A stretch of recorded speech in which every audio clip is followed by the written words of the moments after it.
Hello there, and welcome to Sleepy Science Vault. The universe is vast beyond ordinary comprehension, and within that vastness lies a truth that rarely enters our daily thoughts.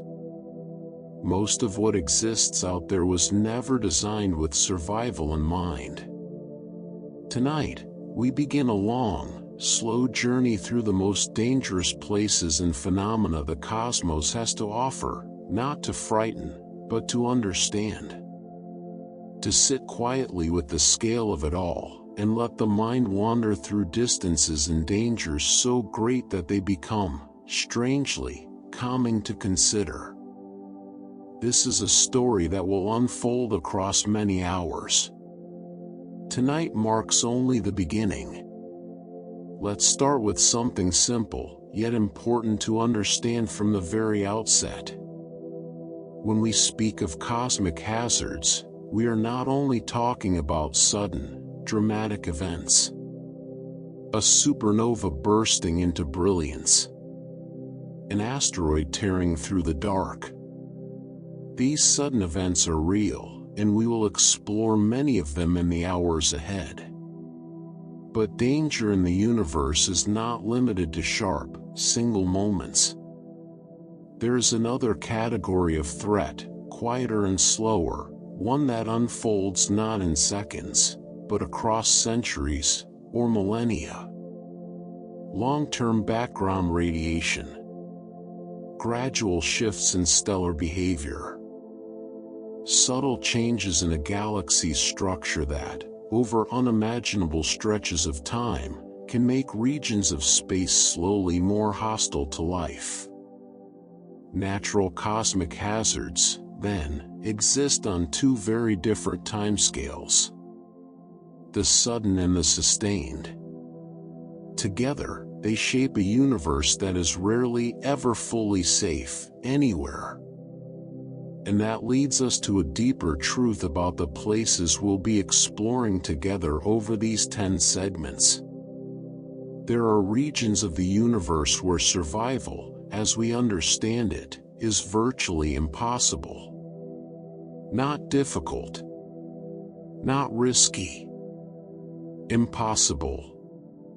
These are places where gravity becomes so extreme that it distorts the very fabric of space and time around it. Where radiation levels would end biological life in fractions of a second. Where temperatures swing to extremes that would either freeze matter solid or vaporize it instantly. Where raw energy discharges with a force that dwarfs anything humanity has ever created or imagined. We will visit many of these places in the hours to come. Neutron stars. Black holes. The centers of galaxies. Regions torn apart by radiation so intense it strips atoms down to their most basic parts. It is a universe of contrasts, breathtaking beauty paired with total, absolute hostility. But before we travel too far outward, let's pause here at home for a moment, in our own galactic neighborhood. The Milky Way, the galaxy we call home, is enormous. It contains hundreds of billions of stars, swirling gas clouds, and dense stellar clusters, some locked in gravitational dances more violent than anything we could witness up close and survive.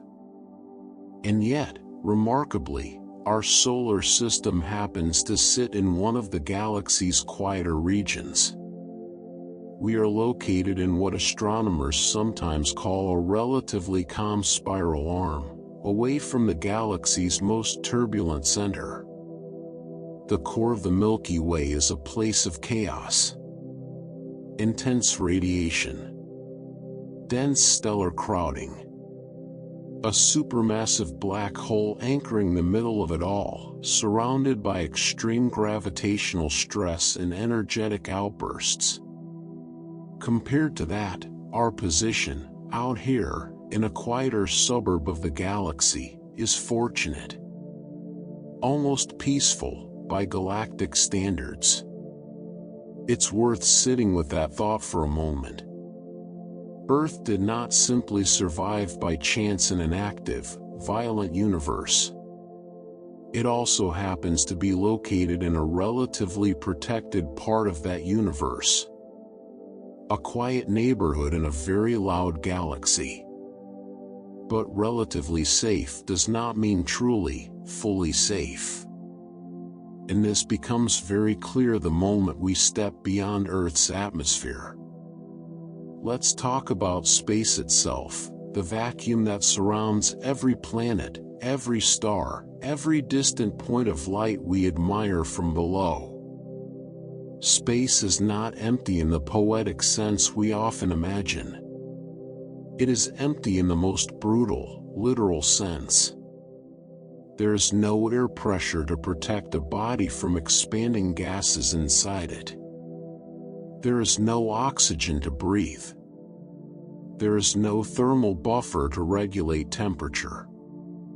In direct sunlight, exposed surfaces can heat to scorching extremes, yet just meters away, in complete shadow, temperatures can plunge to devastating cold. The vacuum of space, all on its own, without asteroids, without radiation, without any dramatic event at all, is enough to end human life within moments of exposure. It is a stark, quiet danger. Not violent in the way we usually imagine violence. Just absolute absence. No mercy, no accommodation. Simply nothing that a human body needs to survive. And if we assume that danger fades once you travel between planets, further from Earth's atmosphere but still within the relative safety of our solar system, that assumption doesn't hold either. Interplanetary space, the vast region between planets, is not empty of threat. It contains charged particle radiation, streaming invisibly through the darkness. This radiation originates from multiple sources, the Sun, and also from beyond our solar system entirely, arriving as high-energy particles that travel across almost incomprehensible distances before reaching us. For any spacecraft, any astronaut, any future explorer journeying beyond Earth's protective boundaries, this radiation is a serious, ongoing concern. It cannot be seen. It cannot be felt in the way we feel heat or cold. But it steadily, silently interacts with living tissue and sensitive equipment alike. This threat becomes even more pronounced the farther out into the solar system we travel, particularly once astronauts move beyond Mars.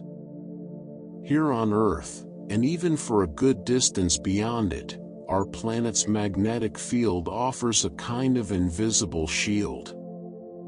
It deflects much of the dangerous radiation streaming from the Sun and from deep space, curving it away before it can do harm.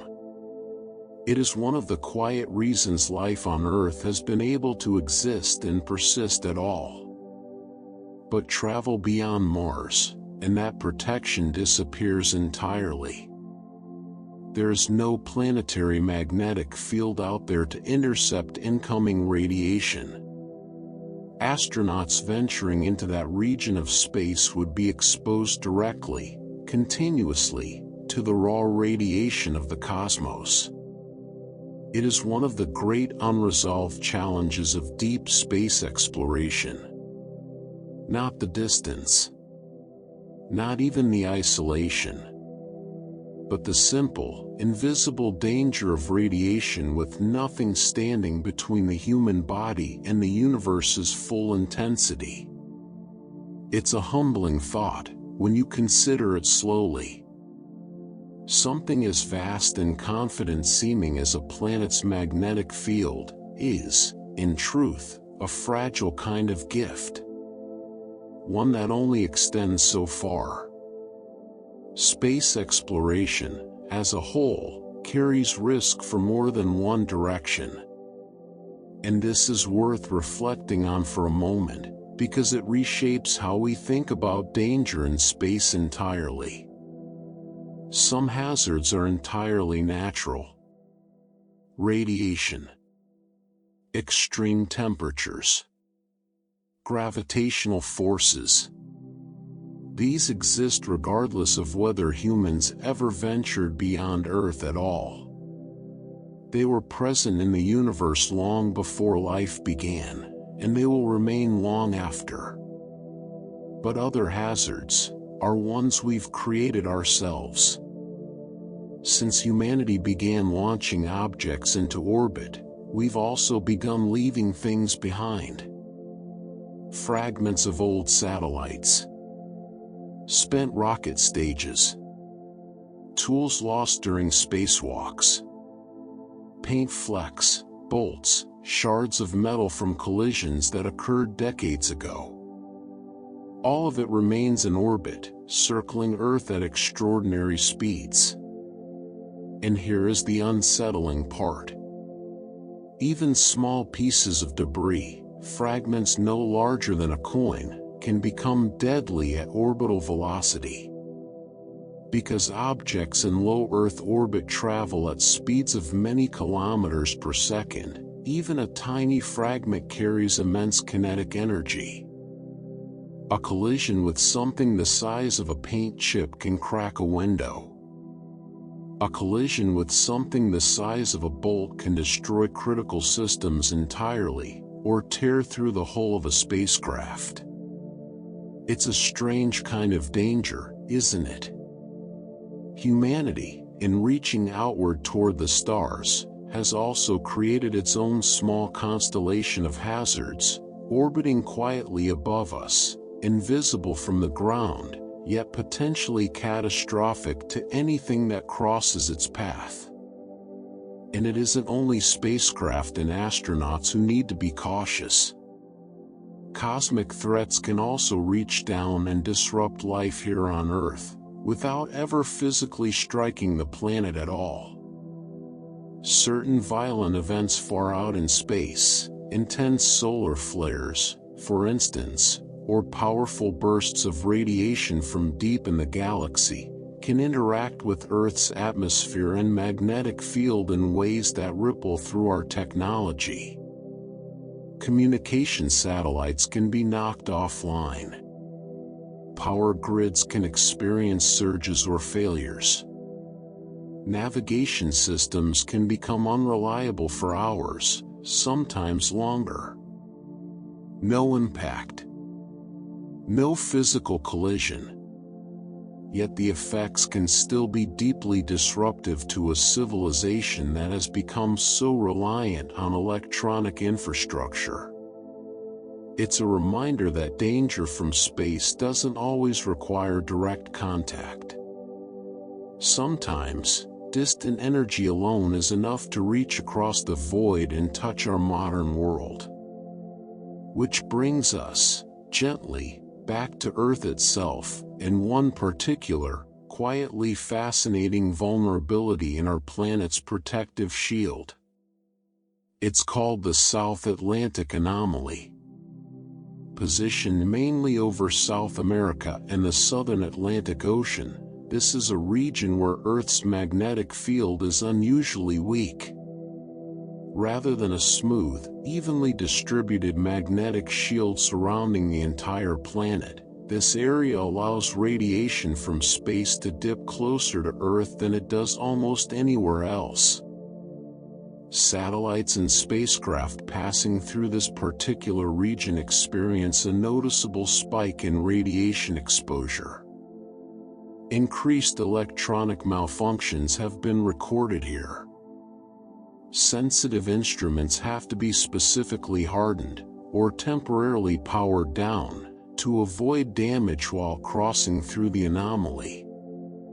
It is, in a sense, a small crack in Earth's armor, not large enough to threaten life on the surface, but enough to remind us that even our planet's defenses are imperfect, uneven, and, in places, surprisingly thin. And so, as we come to the end of this first set of facts, a picture is beginning to form. The universe is not simply dangerous in the distant, dramatic sense of exploding stars and collapsing black holes, although we will absolutely journey toward those wonders later in this exploration. It is also dangerous in quieter ways. In the vacuum itself. In invisible radiation drifting silently through the dark. In tiny fragments of debris moving at deadly speeds. In thin spots within our own planet's protective shield. Danger, out there, wears many disguises. Some loud, and some almost completely silent. We'll continue building this picture slowly, moving further outward, deeper into the extremes the universe has to offer. For now, let this first set of facts settle quietly in the mind, as we prepare to drift onward, into the next 10. Let's continue moving outward, following the threads we started with: radiation, energy, and the invisible forces that shape the space around us. Because if there is one place to look for the raw power behind so many of these hazards, it's the sun. Our sun feels, most days, like a steady and reliable presence in the sky. Warm, constant, predictable. But that sense of calm hides a far more volatile reality. The sun is an active, churning body, and every so often, it releases sudden bursts of energy known as solar flares. A solar flare is an intense eruption from the sun's surface, releasing charged particles and radiation outward into space at incredible speed. These flares can occur without much warning, triggered by shifting magnetic fields tangled and twisted across the sun's surface. When those magnetic fields snap and realign, the energy released is staggering, radiation surging outward, along with high-speed particles flung far beyond the sun's immediate surroundings. Most solar flares are relatively mild in their effects on us here on Earth. But some are powerful enough to disturb Earth's magnetic field, disrupt radio communications, and create dazzling auroras far beyond their usual polar range. They are, in many ways, gentle reminders that our nearest star is not simply a warm, glowing companion in the sky. It is a dynamic, sometimes unpredictable source of enormous energy. And sometimes, that energy escalates well beyond an ordinary flare, into something known as a solar superstorm. Solar superstorms are among the most significant natural threats to modern technological civilization. When the sun releases an especially powerful burst of charged particles, often connected to what's called a coronal mass ejection, the resulting wave of energy can wash over Earth's magnetic field with tremendous force. The effects can be dramatic. Satellites can be knocked offline or permanently damaged. Communication systems can fail for hours or days. Power grids, especially in higher latitude regions, can experience sudden surges strong enough to damage transformers and trigger widespread blackouts. History gives us a glimpse of just how powerful these events can be. In 1859, a massive solar storm known as the Carrington event struck Earth, so powerful that telegraph systems around the world sparked, failed, and in some cases caught fire. And that was in an era with none of the satellites, power grids, or digital infrastructure we depend on so heavily today. A storm of similar magnitude occurring now would carry consequences on a much larger scale. It's a strange kind of vulnerability to consider, How much of modern life depends on systems that remain quietly exposed to the whims of a star 93 million miles away? But solar activity isn't the only radiation we need to think about when it comes to space travel. There's another, more mysterious source: cosmic rays. Cosmic rays are extremely high-energy particles, and unlike solar radiation, many of them don't come from our sun at all. Some originate from distant supernova explosions. Others arrive from sources so far away and so energetic that scientists are still working to fully understand their origins. These particles travel across the galaxy, and sometimes beyond it, at speeds approaching the speed of light itself. When cosmic rays strike spacecraft, they can damage delicate electronic components, causing glitches, memory errors, or in more severe cases, permanent equipment failure.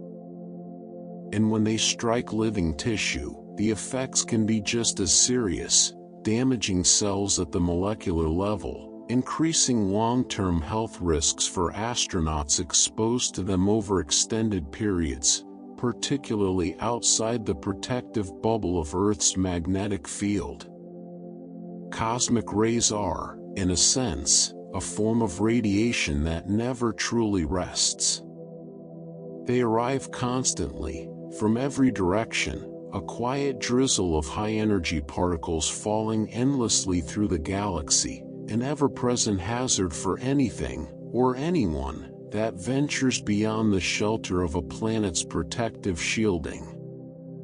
If Earth's radiation environment feels concerning, it's worth pausing to consider what awaits far beyond our own planet, particularly around Jupiter. Jupiter possesses radiation belts far more intense than anything Earth experiences. These belts are enormous regions of trapped, high-energy charged particles, held in place by Jupiter's extraordinarily powerful magnetic field, a field many times stronger than Earth's own. Spacecraft that pass through Jupiter's radiation belts must be carefully engineered to withstand punishing levels of exposure. Even brief passages through the most intense regions can degrade electronics rapidly. For any future human exploration near Jupiter, this radiation would present one of the single greatest obstacles to overcome, an invisible storm of energy surrounding the planet like a hidden, hostile atmosphere layered around the visible one. And Jupiter is not alone in this. The other giant planets of our solar system, including Saturn, Uranus, and Neptune, also possess their own radiation belts, shaped by their unique and powerful magnetic fields. These radiation belts create genuinely dangerous environments for anything nearby, including the many moons that orbit these giant worlds. Some of Jupiter's moons, for example, sit deep within its radiation belts, receiving levels of exposure that would be lethal to unprotected life almost instantly. Even robotic spacecraft visiting these moons must carefully time and shield their approaches, minimizing exposure wherever possible. It's a fascinating, almost eerie thought, that some of the most visually stunning moons in our solar system, worlds we admire through telescopes and spacecraft imagery for their icy surfaces and mysterious subsurface oceans, sit constantly bathed in invisible, punishing radiation. Beauty and danger, once again, existing side by side. Let's shift our attention now, away from radiation, and toward another category of hazard entirely, one far more physical, far more direct. The threat of impact. Asteroid impacts remain one of Earth's greatest natural space hazards, and this is not simply a dramatic notion drawn from disaster films. It's a scientifically grounded reality, backed by both the geological record and ongoing astronomical observation. Throughout Earth's long history, the planet has been struck repeatedly by objects from space, some small enough to burn up harmlessly in the atmosphere, others large enough to leave lasting scars on the landscape, and a rare few powerful enough to influence the course of life on Earth entirely. The extinction event that ended the era of the dinosaurs, roughly 66 million years ago, is widely linked to a massive asteroid impact, a stark, humbling reminder that even long-dominant forms of life are not immune to cosmic chance. While large-scale impact events are extremely rare on human timescales, smaller impacts occur far more frequently than most people realize, and it's this ongoing, quiet frequency that keeps the subject firmly within the realm of real, active concern for scientists today. And every so often, we're given a striking reminder of just how close these events can come. Near-miss asteroids, objects that pass remarkably close to Earth, sometimes closer than the orbit of our own moon, occur more often than many people expect. Some of these objects are discovered well in advance, tracked carefully as they approach and then safely pass by. Others are detected only shortly before, or in some cases, even after their closest approach has already occurred. These near misses serve as a valuable, humbling reminder of how unpredictable impact threats can truly be. Space is vast, and even with modern telescopes and tracking systems, it remains genuinely difficult to catalog every object that might one day cross paths with Earth. Some asteroids are small enough, or dark enough, that they simply don't reflect enough light to be easily detected until they're already quite close. It's a quiet, sobering thought to sit with for a moment, that some of the objects capable of causing real damage may already be out there, drifting along largely unnoticed paths, simply waiting for their orbit and ours to intersect. This uncertainty is precisely why planetary defense has become such a serious and active field of study. Planetary defense refers to the growing effort, across space agencies and observatories around the world, to detect, track, and ultimately develop methods of deflecting or mitigating asteroid and comet impact threats before they ever reach Earth. It exists because these impacts represent a genuine, scientifically recognized danger, not a hypothetical one. In recent years, this field has moved from theory into direct action. Missions have been launched specifically to test whether a spacecraft could alter the trajectory of an asteroid through controlled impact, early steps toward a future where humanity might genuinely be able to defend itself against an incoming threat, rather than simply observing and hoping for the best. It's a strange kind of security, isn't it? Learning to protect an entire planet, not from an enemy, but from the quiet, indifferent motion of rock and ice drifting through the dark. Speaking of ice, not all impact threats originate from asteroids alone. Comets, unlike most asteroids, often arrive from far more distant regions of the solar system, some traveling from the outer edges of the Kuiper Belt, and others from the almost unimaginably distant Oort cloud, a vast, spherical region of icy debris thought to surround the Sun at extraordinary distances. Because of these origins, some comets can arrive with very little warning. Long-period comets, in particular, may swing in from the outer darkness on orbits that take centuries, sometimes even thousands of years, to complete. This means many of them have simply never been observed before, making early detection far more difficult compared to asteroids, many of which follow more predictable, well-mapped orbits closer to home. A large comet impact, while historically rare, carries a level of destructive potential comparable to, or in some cases greater than, an asteroid of similar size, arriving, in some cases, almost without warning at all. And finally, let's turn to one particular region of our solar system that plays a steady, ongoing role in this entire story, the asteroid belt.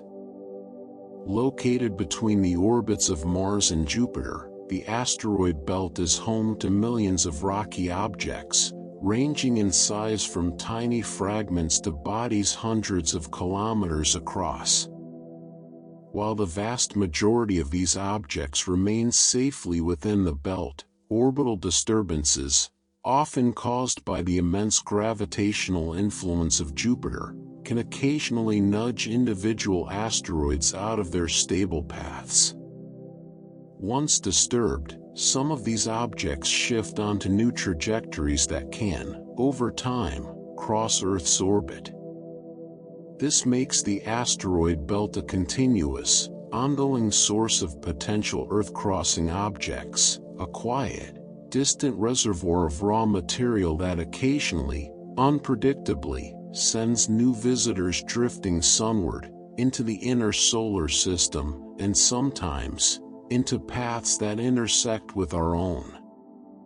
So as this second set of facts draws to a close, our picture of a genuinely hazardous universe continues to deepen. We've moved from the invisible, silent dangers of radiation, through the volatile energy of our own sun, and into the more physical, direct threat of impacts from asteroids and comets. Each layer reveals a little more about just how many different forms danger can take, scattered quietly across the solar system we call home. And this is only the beginning of where our journey will take us. Ahead, we'll travel farther still, towards stars nearing the ends of their lives, and toward regions of space where the laws of physics themselves begin to feel almost unfamiliar. For now, let this second collection settle gently in the mind, as we continue drifting onward, toward the next set of 10. Continuing outward from the asteroid belt, let's turn our attention to influences that arrive not from within the solar system at all, but from far beyond its edges, forces that reach in from the depths of the galaxy itself. We spoke earlier of the Oort cloud, that vast, distant sphere of icy material surrounding our solar system at extraordinary range. It's easy to imagine this region as isolated, tucked safely away in the quiet dark, far from any outside influence.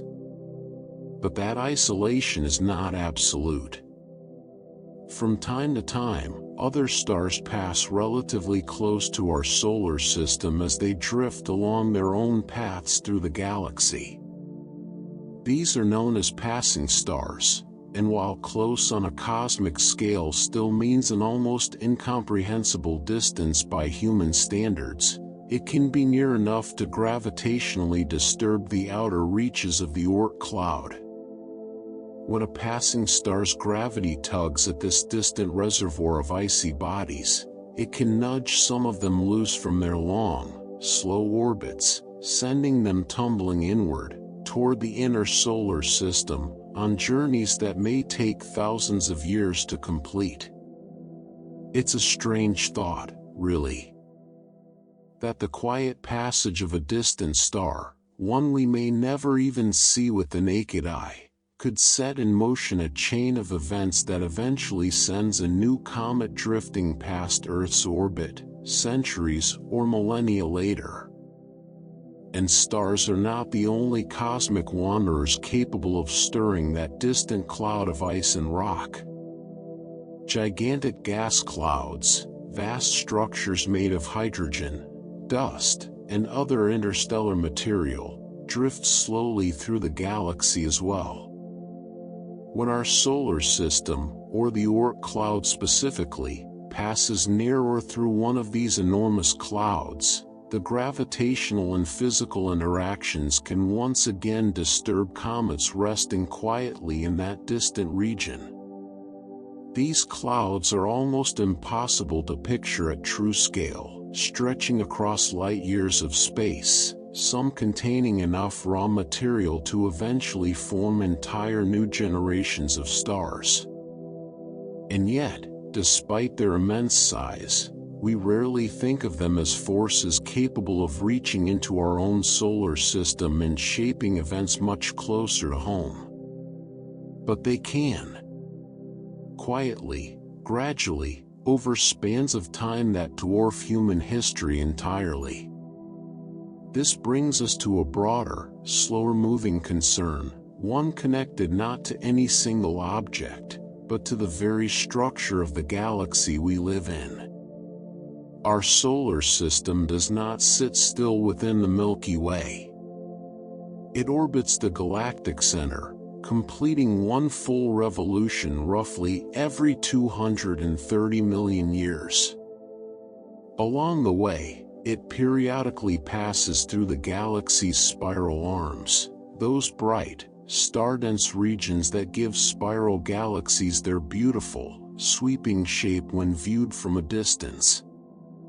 While these spiral arms are visually stunning, they also tend to contain higher concentrations of young, massive stars, the very stars most likely to end their lives in dramatic, violent supernova explosions. As our solar system passes through these denser regions, some researchers believe it may increase our exposure to nearby stellar disasters, including radiation bursts from relatively close supernovae. It's a slow, almost imperceptible rhythm, playing out over hundreds of millions of years. Our solar system drifting in and out of more crowded, more energetic regions of the galaxy, like a slow tide moving in and out along a cosmic shoreline. We are, in a very real sense, passengers on a very long, very quiet journey, one that occasionally carries us through more turbulent waters. Let's bring our focus back inward now, to a world much closer to home, one that offers a vivid, tangible example of just how hostile a planet can become. Venus is, in many ways, Earth's closest planetary neighbor in size and structure. And yet, it stands as one of the most hostile worlds in the entire solar system. Its atmosphere is thick, dense, and overwhelmingly composed of carbon dioxide, creating a runaway greenhouse effect so powerful that surface temperatures reach far beyond what's needed to melt lead. The atmospheric pressure at Venus's surface is roughly 90 times greater than Earth's, comparable to the crushing pressure found nearly a kilometer beneath our own oceans. And high above that scorching surface, thick clouds of sulfuric acid drift through the Venusian sky, adding yet another layer of danger to an already merciless environment. Heat intense enough to melt metal. Pressure intense enough to crush most spacecraft. And an atmosphere laced with corrosive acid drifting silently above it all. Venus offers a striking reminder that a planet doesn't need to be far away, or particularly exotic, to become almost entirely inhospitable. Sometimes, hostile worlds exist right in our own cosmic backyard. And Venus is far from alone in this. Across the galaxy, a broader category of worlds exists that scientists sometimes refer to simply as toxic planets. These are worlds defined by poisonous atmospheres and deadly chemistry, planets where the air itself, if we can even call it air, would be instantly lethal to any unprotected form of Earth-like life. Some of these worlds contain atmospheres thick with sulfur compounds. Others are dominated by methane, ammonia, or other chemically reactive gases entirely foreign to the balanced, breathable air we quietly depend on every day. What makes these worlds particularly fascinating, from a scientific perspective, is how they reveal the sheer diversity of planetary chemistry across the galaxy. Earth's atmosphere, so perfectly suited to life as we know it, is, in the grand scheme of things, something of a rarity, a delicate chemical balance that could easily have turned out very differently. From toxic atmospheres, let's move even further into the strange and extreme, toward a category of planet that almost sounds like something drawn from myth rather than science. Rocky rain worlds. On certain exoplanets, ones with brutally high surface temperatures, scientists have proposed the possibility of truly bizarre weather patterns, including the potential for molten mineral precipitation. In simpler terms, rain made not of water, but of vaporized rock and minerals, cooling briefly as they rise and fall, only to condense and fall again as scorching, molten droplets. It's a difficult image to picture calmly, and yet, in the right planetary conditions, extreme heat combined with rock-forming elements in the atmosphere, this kind of exotic precipitation may genuinely occur. Rain that doesn't nourish, doesn't soothe, doesn't fall gently onto soil and stone, but instead, falls as fire and stone itself. And speaking of extreme heat, few known worlds illustrate it more vividly than a planet called KLT9b. KLT9b is one of the hottest known exoplanets ever discovered, orbiting so closely to its parent star that its dayside temperatures exceed those of many actual stars. The heat is so intense that it isn't simply melting the planet's surface, it's actively stripping away its atmosphere entirely, blasting gas molecules off into space under the relentless radiation pouring in from its nearby star. Over time, this ongoing atmospheric loss slowly reshapes the planet itself, eroding it from the outside in. KLT9b stands as an extraordinary example of just how extreme planetary environments can become, a world quite literally being worn away by the very star it orbits, layer by layer, over the course of countless years. Let's shift now toward a very different, in some ways far lonelier kind of danger, planets that drift entirely without a star to call their own. Rogue planets. A rogue planet is a planetary body that wanders freely through space, untethered to any parent star. Some of these worlds may have formed the way most planets do, in orbit around a young star, only to be gravitationally ejected later, flung outward into the emptiness of interstellar space by close encounters with other massive objects. Others may have formed independently, entirely apart from any star system at all. Without a star to orbit, these planets drift eternally through the darkness, unlit, unwarmed, and largely unseen. And that brings us to why rogue planets represent such a unique and quietly unsettling hazard. They are extremely difficult to detect. With no nearby star to reflect light off their surface, rogue planets remain almost entirely dark, nearly invisible against the deep black backdrop of space. Detecting them typically requires extremely sensitive techniques, such as observing subtle gravitational effects on background light as a rogue planet happens to pass in front of a distant star. Beyond simply being hard to find, rogue planets are also capable of disrupting planetary systems they happen to pass near.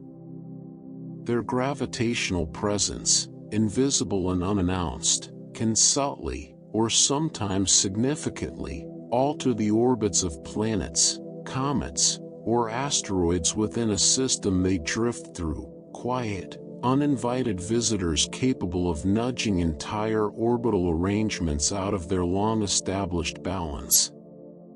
There's something particularly haunting about the idea of a rogue planet. An entire world, once perhaps warmed by its own sun, now drifting alone through permanent darkness, capable of slipping through another star system almost completely unnoticed, until its gravity has already begun quietly reshaping everything around it. And finally, let's consider one more hidden, quietly influential presence scattered throughout the galaxy: brown dwarfs. Brown dwarfs occupy a strange middle ground between the largest planets and the smallest stars. They're too massive to be classified simply as planets, yet not massive enough to sustain the same kind of nuclear fusion that powers true stars. As a result, they emit very little light, making them notoriously difficult to detect, often blending quietly into the darkness of space, largely unnoticed. Despite this dim, unassuming presence, brown dwarfs can still possess substantial mass, enough to exert a real and meaningful gravitational influence on nearby objects.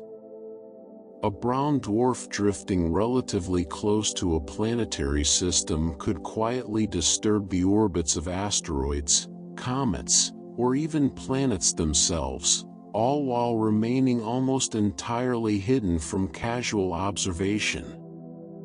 It's a fitting note to pause on for a moment. So much of the danger scattered throughout the universe isn't loud, or bright, or dramatic in any visible sense. Sometimes, the most quietly disruptive forces are the ones we can barely see at all: dark, massive, and drifting silently through the void, capable of reshaping entire systems without ever announcing their presence. As this third set of facts comes to a close, our journey has carried us from distant gravitational disturbances at the very edge of the solar system, through a tour of scorched, toxic, and truly alien worlds, and finally, out into the solitary darkness of rogue planets and hidden brown dwarfs. Ahead of us still lies so much more to explore: stars nearing the dramatic ends of their lives, and regions of space where gravity itself begins to behave in ways that challenge imagination. For now, let this third collection rest quietly in the mind, as we continue drifting forward, toward the next 10. From wandering worlds and hidden gravitational forces, let's turn our attention now towards something far more brilliant, and far more violent: the dramatic deaths of stars. Few stars in the night sky capture the imagination quite like Betelgeuse. A massive, red supergiant located in the constellation Orion, Betelgeuse is one of the largest and most luminous stars visible from Earth. It has burned through its nuclear fuel at a tremendous rate throughout its relatively short stellar life, and astronomers widely agree that Betelgeuse is approaching, in cosmic terms, the final chapter of its story. At some point, Betelgeuse could explode as a supernova. It's important to understand that some point in stellar terms could mean tomorrow, or it could mean tens of thousands of years from now. The exact timing remains impossible to predict with precision. When it does happen, the explosion will be extraordinary. Even from its considerable distance, Betelgeuse's eventual supernova is expected to shine brilliantly in Earth's sky, potentially visible even during daylight hours for a period of time, a rare, breathtaking cosmic event, and thankfully, one that poses no direct physical danger to Earth given the vast distance involved. But not every supernova remains merely a distant spectacle. Some carry consequences that reach far beyond their visual brilliance. When a star explodes as a supernova, it doesn't simply release light. It unleashes an intense storm of high-energy radiation, surging outward in every direction. For any planet unfortunate enough to be located relatively nearby, this radiation storm can be devastating, capable of stripping away or severely damaging a planet's protective atmosphere, disrupting the delicate chemical balance that allows life to exist in the first place. Scientists have worked to estimate just how close a supernova would need to occur to pose a genuine threat to Earth specifically. And the numbers offer a strangely precise kind of reassurance. Research suggests that a supernova occurring within roughly 30 light-years of Earth could severely damage our planet's ozone layer. The ozone layer, as many of us know quietly in the back of our minds, plays an essential role in shielding life on Earth's surface from the sun's harmful ultraviolet radiation. A significant disruption to that layer, caused by an especially close and powerful stellar explosion, could have serious consequences for ecosystems across the entire planet. Increased radiation exposure, disrupted food chains, and long-term environmental stress extending for years, or even decades, afterward. The reassuring part of this fact, however, is that no star currently within that 30 light-year danger zone is considered a serious supernova threat in the foreseeable future. It's a genuine risk in the abstract, but not, thankfully, an immediate one. Radiation, though, is only part of what makes a nearby supernova so dangerous. There's also the matter of the explosion's raw physical force. When a massive star reaches the end of its life and collapses in on itself before violently exploding outward, it generates an enormous shock wave, a wall of energy and ejected stellar material rushing outward through space at incredible speed. This shock wave carries with it a very real physical danger, not just for planets, but for anything unfortunate enough to be positioned nearby. Supernova shock waves are powerful enough to strip atmospheres from nearby planets entirely, tearing away the protective layers of gas that might otherwise shield a world's surface. It's a violent, almost brutal kind of aftermath, an explosion so powerful that its influence continues to physically reshape nearby worlds long after the initial burst of light has faded from view.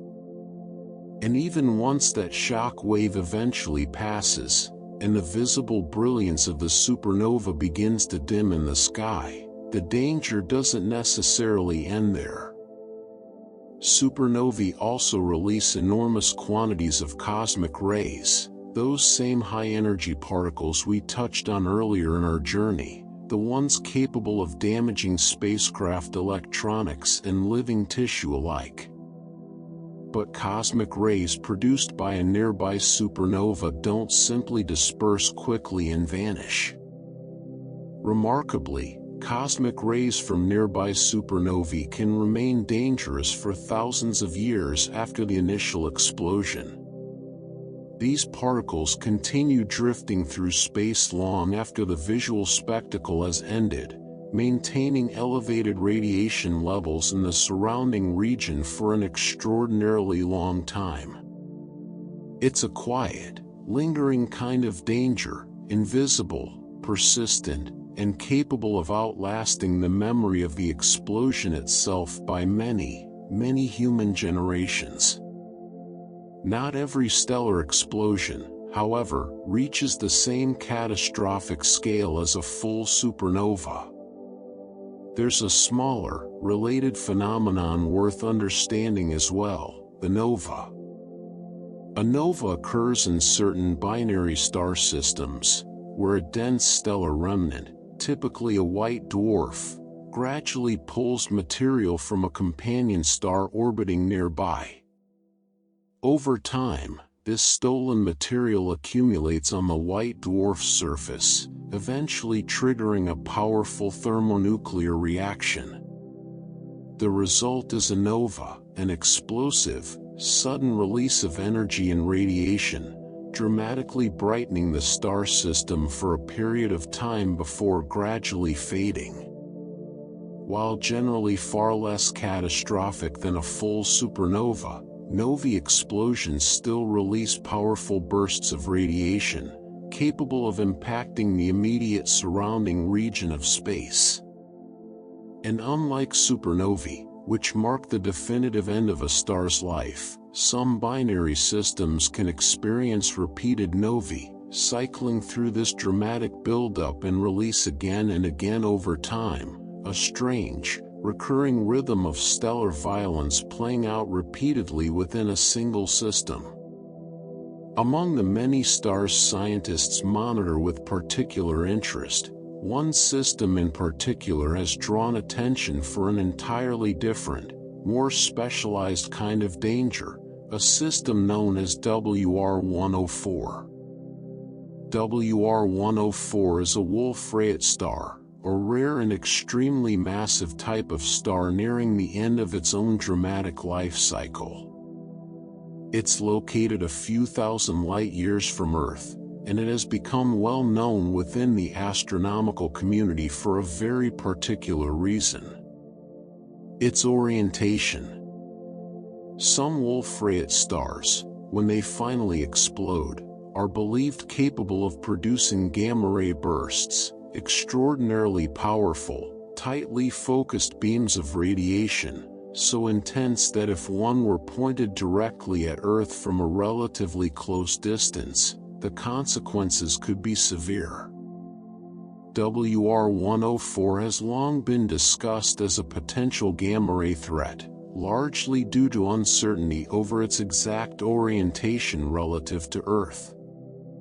If its rotational axis happens to point roughly toward us, and if it does eventually produce a gamma-ray burst upon its eventual explosion, the beam could, in theory, sweep across our solar system. It's important to note that significant scientific uncertainty remains around this scenario, and many researchers consider the actual risk to be quite low.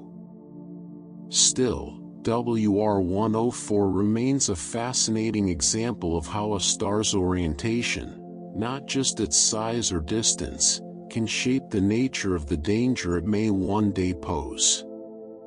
Let's shift our attention now to what remains after a massive star's explosive death, to one of the strangest, most extreme objects the universe has to offer: the neutron star. When a massive star collapses at the end of its life, its core can compress under gravity to an almost unimaginable degree. What remains is a neutron star, an object that manages to compress more mass than our entire sun into a sphere roughly the size of a city. Try, for a moment, to sit with that scale. All that mass, an entire star's worth of material, condensed down into something you could, in principle, walk across in a matter of minutes. The density involved is almost impossible to comprehend. A single teaspoon of neutron star material would weigh, here on Earth, roughly as much as an entire mountain. Gravity at the surface of a neutron star is so extreme that it would instantly crush anything approaching it, reshaping normal matter into forms unrecognizable by ordinary physics. Neutron stars stand as some of the densest known objects in the universe, short of black holes themselves, a stark, physical reminder of just how extreme the process of stellar death can truly become. Some neutron stars carry an additional, remarkable feature, one that transforms them into something almost like a cosmic lighthouse. These are known as pulsars. Pulsars are rapidly rotating neutron stars that emit powerful, focused beams of radiation from their magnetic poles. Because the neutron star's rotational axis and magnetic axis are rarely perfectly aligned, these beams sweep around through space as the star spins, much like the rotating beam of light from a lighthouse sweeping across a dark, distant shoreline. If Earth happens to lie in the path of one of these sweeping beams, we detect it as a remarkably precise, regular pulse of radiation, arriving with a level of timing accuracy that rivals some of the most precise atomic clocks ever built by humanity.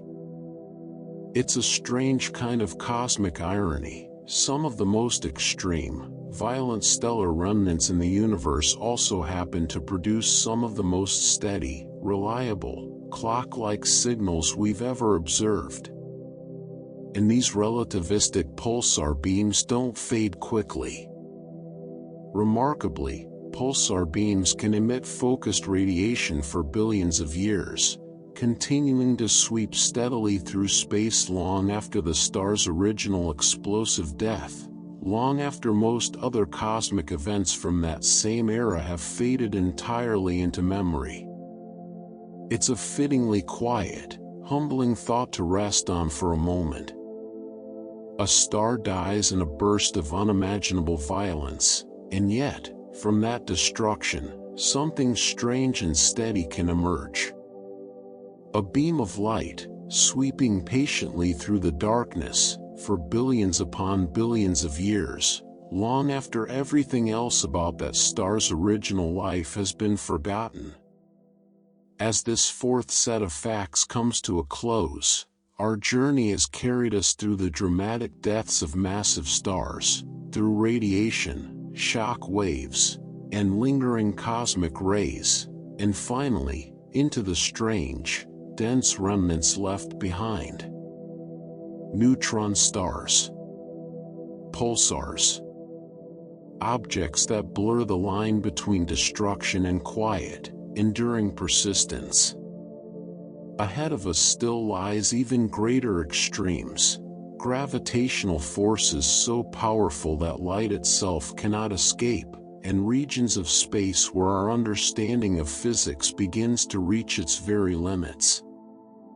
For now, let this fourth collection settle quietly in the mind, as we continue drifting forward, gently, into the next 10. Continuing from the strange, steady persistence of pulsars, let's turn our attention now to one of their even more extreme cousins, a class of objects so magnetically powerful that it challenges the very structure of matter itself. The magnetar. Magnetars are a rare and extraordinary type of neutron star, distinguished by magnetic fields of almost incomprehensible strength. We're not simply talking about magnetic fields that are strong in an ordinary sense. Magnetars possess magnetic fields capable of distorting atoms themselves, warping the very structure of matter at the atomic level, simply by their presence nearby. To put this into some kind of perspective, if a magnetar were positioned even at a distance comparable to that between the Earth and the Moon, its magnetic field would be strong enough to disrupt the magnetic strips on credit cards, interfere with pacemakers, and even begin distorting the electron clouds of atoms in any nearby material. It's a form of danger that doesn't rely on heat, or radiation, or gravity in the traditional sense, simply the sheer, overwhelming presence of magnetism itself, powerful enough to reach into the fundamental architecture of matter and pull it out of shape. One particular magnetar has become especially well known among astronomers, offering a vivid, real-world example of just how violent these strange stars can become. In December of 2004, a magnetar known as SGR 1806-20, located roughly 50,000 light-years from Earth, released an extraordinary burst of energy. In a fraction of a second, this single event released more energy than the Sun produces in 100,000 years. Despite the enormous distance involved, the burst was powerful enough to noticeably affect Earth's upper atmosphere, and was detected by instruments and satellites around the world. It stands as one of the most dramatic recorded demonstrations of magnetar behavior, a quiet, distant object, unnoticed for most of its existence, suddenly unleashing an amount of energy that briefly rivaled or exceeded some of the most powerful events known anywhere in the observable universe. Magnetars capable of producing these kinds of dramatic outbursts belong to a broader category that astronomers refer to as soft gamma repeaters. Soft gamma repeaters, true to their name, unleash sudden, intense bursts of gamma rays, some of the most energetic forms of radiation known to exist. Unlike a single, one-time explosive event, these repeaters can produce multiple bursts over time, occurring somewhat unpredictably as the magnetar's intense internal and magnetic forces build, shift, and occasionally release in sudden, violent episodes. Each burst, though often brief, releases a tremendous quantity of energy, another quiet reminder that even after a star has died and collapsed into its dense, compact remnant form, it can still remain capable of extraordinarily violent activity, echoes of stellar power persisting long after the star's original life has technically ended.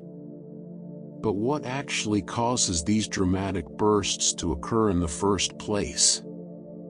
For many magnetars, the answer lies in something scientists call a starquake. Much like an earthquake here on our own planet, a magnetar starquake occurs when the neutron star's incredibly rigid, densely packed crust suddenly fractures under immense internal stress. The surface of a neutron star, and by extension a magnetar, is thought to be extraordinarily strong, composed of matter compressed to densities far beyond anything found naturally on Earth. Yet even this extraordinarily rigid crust can eventually crack under the mounting pressure created by the star's own intense magnetic field. When that fracture occurs, releasing built-up stress in an instant, the result is a sudden, dramatic starquake, rippling briefly across the surface of the star. And these starquakes are far from gentle events. Magnetar starquakes release enormous bursts of energy, some of the most powerful eruptions of energy known anywhere in the universe. A single starquake, lasting only a fraction of a second, can release more energy than our Sun produces across an enormous span of time. It's a strange, almost poetic kind of violence, a tiny fracture, no larger perhaps than a few centimeters across the surface of the star, capable of unleashing energy on a scale that dwarfs the imagination. Let's move now toward an entirely different, and in many ways even more extreme kind of cosmic violence, one that occurs not within a single dying star, but during the dramatic collision of two. When two neutron stars, already among the densest and most extreme objects in the universe individually, happen to orbit one another closely and eventually spiral inward toward a collision, the resulting event is almost impossible to fully put into words. Neutron star mergers produce devastating gravitational and radiation events, releasing energy and matter outward with tremendous, explosive force. These collisions are so powerful that they actually ripple the fabric of space and time itself, producing gravitational waves that can be detected by extraordinarily sensitive instruments here on Earth, even from event locations occurring millions of light-years away. It's a remarkable thought, two impossibly dense objects, colliding somewhere in the depths of the universe, and the resulting ripple in space and time eventually reaching all the way to our own quiet corner of the cosmos, detectable, however faintly, in the careful instruments built by human hands. The explosive aftermath of a neutron star merger carries its own specific name, the kilonova. A kilonova occurs in the immediate aftermath of colliding neutron stars, releasing an enormous quantity of material outward into space at extraordinary speed. And this isn't ordinary stellar material. Kilonovas release radioactive debris across space, scattering heavy elements, some of which are believed to include gold, platinum, and other rare, dense elements, outward into the surrounding region. It's a strange and beautiful thought to sit with quietly for a moment. Some of the precious, heavy elements found here on Earth, elements used in jewelry, in electronics, in various corners of human technology and culture, may well have originated from a kilonova, an ancient, violent collision between two neutron stars, occurring long before our own solar system even began to form. But the beauty of that origin story doesn't erase the danger involved in the immediate aftermath. Kilonova aftermath regions remain hostile long after the explosion itself has faded from view. The scattered radioactive material continues emitting dangerous radiation for a considerable period of time afterward, creating a lingering, hazardous environment in the space surrounding the original collision site, a quiet, radioactive echo, persisting long after the initial burst of light and energy has dimmed away into the surrounding darkness. And finally, let's turn to what many astronomers consider among the single most violent and energetic events known anywhere in the observable universe, the gamma-ray burst. Gamma-ray bursts rank among the most violent explosions ever discovered, releasing, in a matter of seconds or sometimes minutes, an amount of energy that can rival or even exceed what an entire galaxy produces across its stars combined, over that same brief span of time.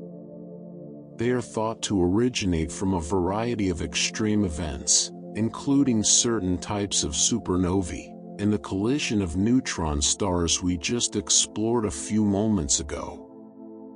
Unlike a supernova, whose energy radiates outward in all directions, a gamma-ray burst tends to release its energy in a tightly focused, narrow beam, concentrated, directional, and immensely powerful along that specific path. And this leads us to perhaps the most sobering thought of this entire segment.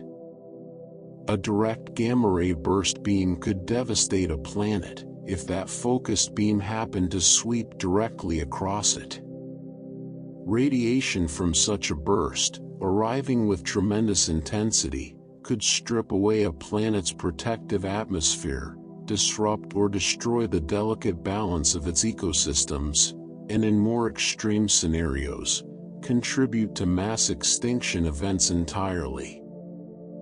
The reassuring part, much like our earlier reflection on nearby supernovae, is that no known gamma-ray burst source currently threatens Earth in any direct, foreseeable way.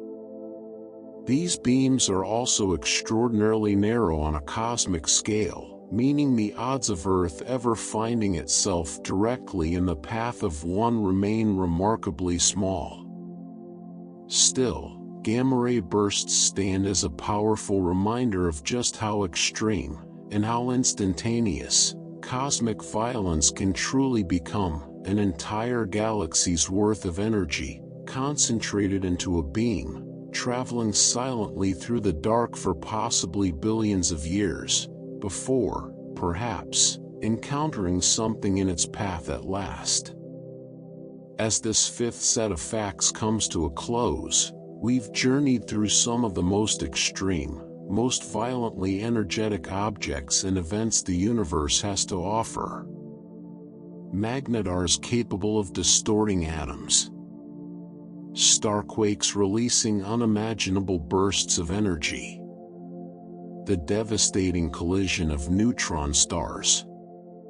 And gamma-ray bursts, focused beams of destruction capable of crossing the observable universe. We are now, in many ways, at the halfway point of this long journey together. And what lies ahead promises to be even stranger still: black holes, warped space and time, and regions of the universe where our understanding of physics itself begins to blur at the edges. For now, let this fifth collection rest quietly in the mind, as we continue drifting onward, into the next 10.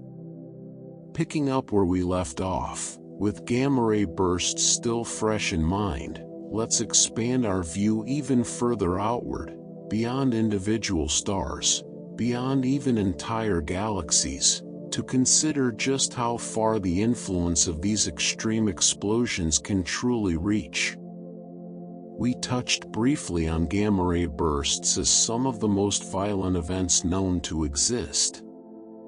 But some of these bursts don't simply occur within a galaxy, they can be observed across almost the entire breadth of the observable universe.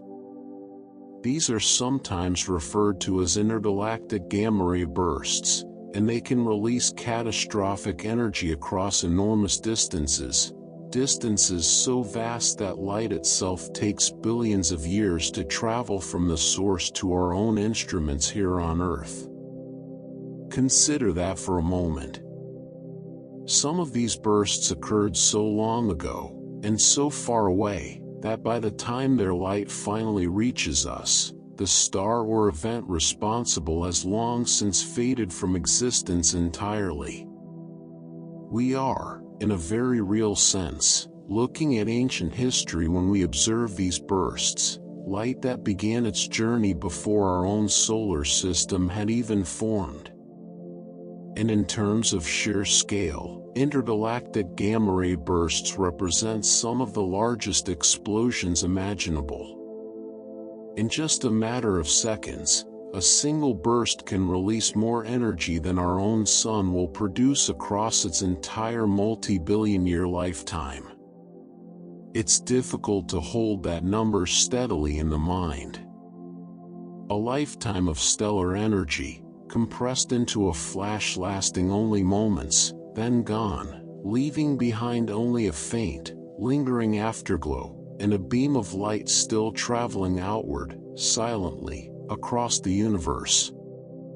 From these vast, fleeting explosions, let's turn now to something altogether different, an object defined not by what it releases, but by what it refuses to let go. The black hole. At the heart of every black hole lies its event horizon, an invisible boundary marking the point of no return. Once anything crosses this boundary, whether it's a wandering asteroid, a stream of gas, or even light itself, it can never escape again. Black hole event horizons trap everything, even light, which is precisely why black holes appear, to any outside observer, as a region of absolute, impenetrable darkness. It's worth sitting with that idea for a moment. Light, the fastest thing in the entire universe, the very thing that allows us to see and understand almost everything we know about the cosmos, simply cannot escape once it crosses that boundary. Not because of some material barrier, but because of gravity so extreme that it curves space itself back inward, closing every possible path to escape. But not everything near a black hole disappears instantly into darkness. Some material, before crossing the event horizon, first spirals inward through what's known as an accretion disk. An accretion disk forms when gas, dust, and other stellar material gradually spiral inward toward a black hole, drawn by its immense gravity. As this material spirals closer and closer, compressed and accelerated to tremendous speeds, friction and gravitational forces cause it to heat dramatically. Accretion disks around black holes become unimaginably hot, some reaching temperatures of millions of degrees, hot enough to glow brilliantly across multiple wavelengths of light, including X-rays. It's a striking irony, in a way. Black holes themselves are entirely invisible, defined by darkness. And yet, the material swirling just outside their event horizon, in that final, desperate spiral before disappearing forever, can become some of the brightest, hottest material found anywhere in the universe. Sometimes, that material being pulled into a black hole isn't simply loose gas or dust drifting nearby. Sometimes, it's an entire star. When a star wanders too close to a black hole, particularly a supermassive black hole such as those found at the centers of galaxies, the black hole's immense gravity can begin to pull unevenly on different parts of the star. This uneven gravitational pull, stronger on the side of the star closest to the black hole, gradually stretches the star apart in a process known as a tidal disruption event. Tidal disruption events occur when black holes tear stars apart, quite literally stretching stellar material into long, thin streams before ultimately consuming much of it. It's an extraordinarily violent, and yet strangely graceful process to observe from a safe distance, a star, slowly elongated and unraveled, spiraling inward in glowing threads of stellar material, drawn steadily toward the black hole's waiting event horizon. And these events don't occur quietly. Stars shredded by supermassive black holes create extraordinarily bright explosions, some of the brightest transient events observable anywhere in the universe. As the star's material is torn apart and begins spiraling inward, the resulting friction and gravitational compression release enormous quantities of energy, briefly outshining entire galaxies in certain wavelengths of light. This dramatic brightening produces what astronomers refer to as powerful flares. Tidal disruption events generate powerful flares, visible sometimes across vast cosmic distances, offering scientists a rare and valuable window into the otherwise hidden behavior of supermassive black holes. Brief, brilliant glimpses of destruction, illuminating, if only for a short while, an object that would otherwise remain entirely invisible. Not every black hole, however, resides quietly at the center of a galaxy, surrounded by stars and gas that might eventually reveal its presence.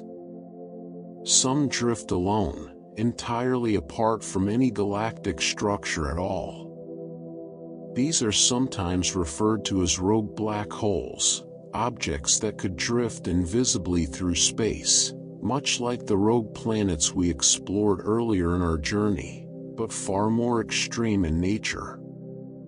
A rogue black hole may have originally formed through the collapse of a massive star, only to be ejected from its original system through a violent supernova explosion, or through gravitational interactions with other massive objects nearby.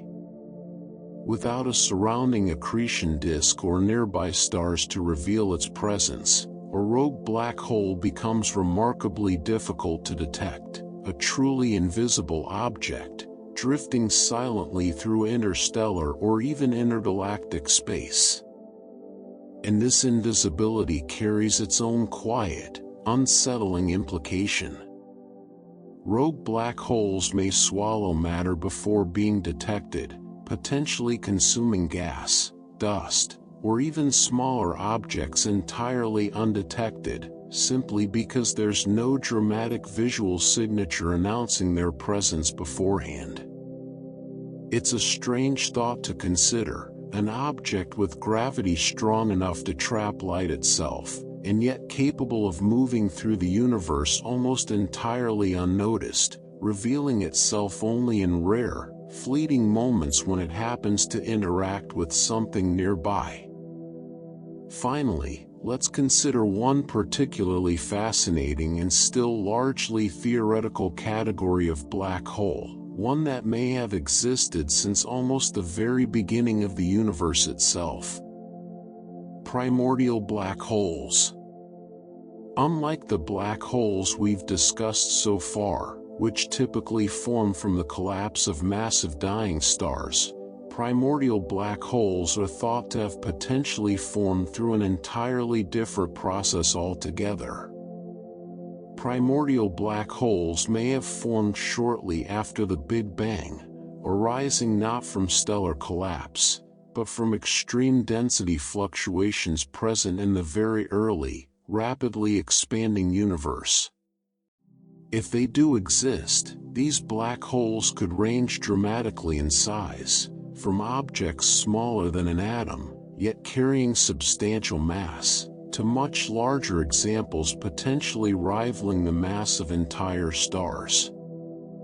Their existence remains an area of active scientific investigation and debate, a fascinating open question, reaching all the way back to the earliest fractions of a second following the birth of the universe itself. It's a fitting thought to rest on for a moment.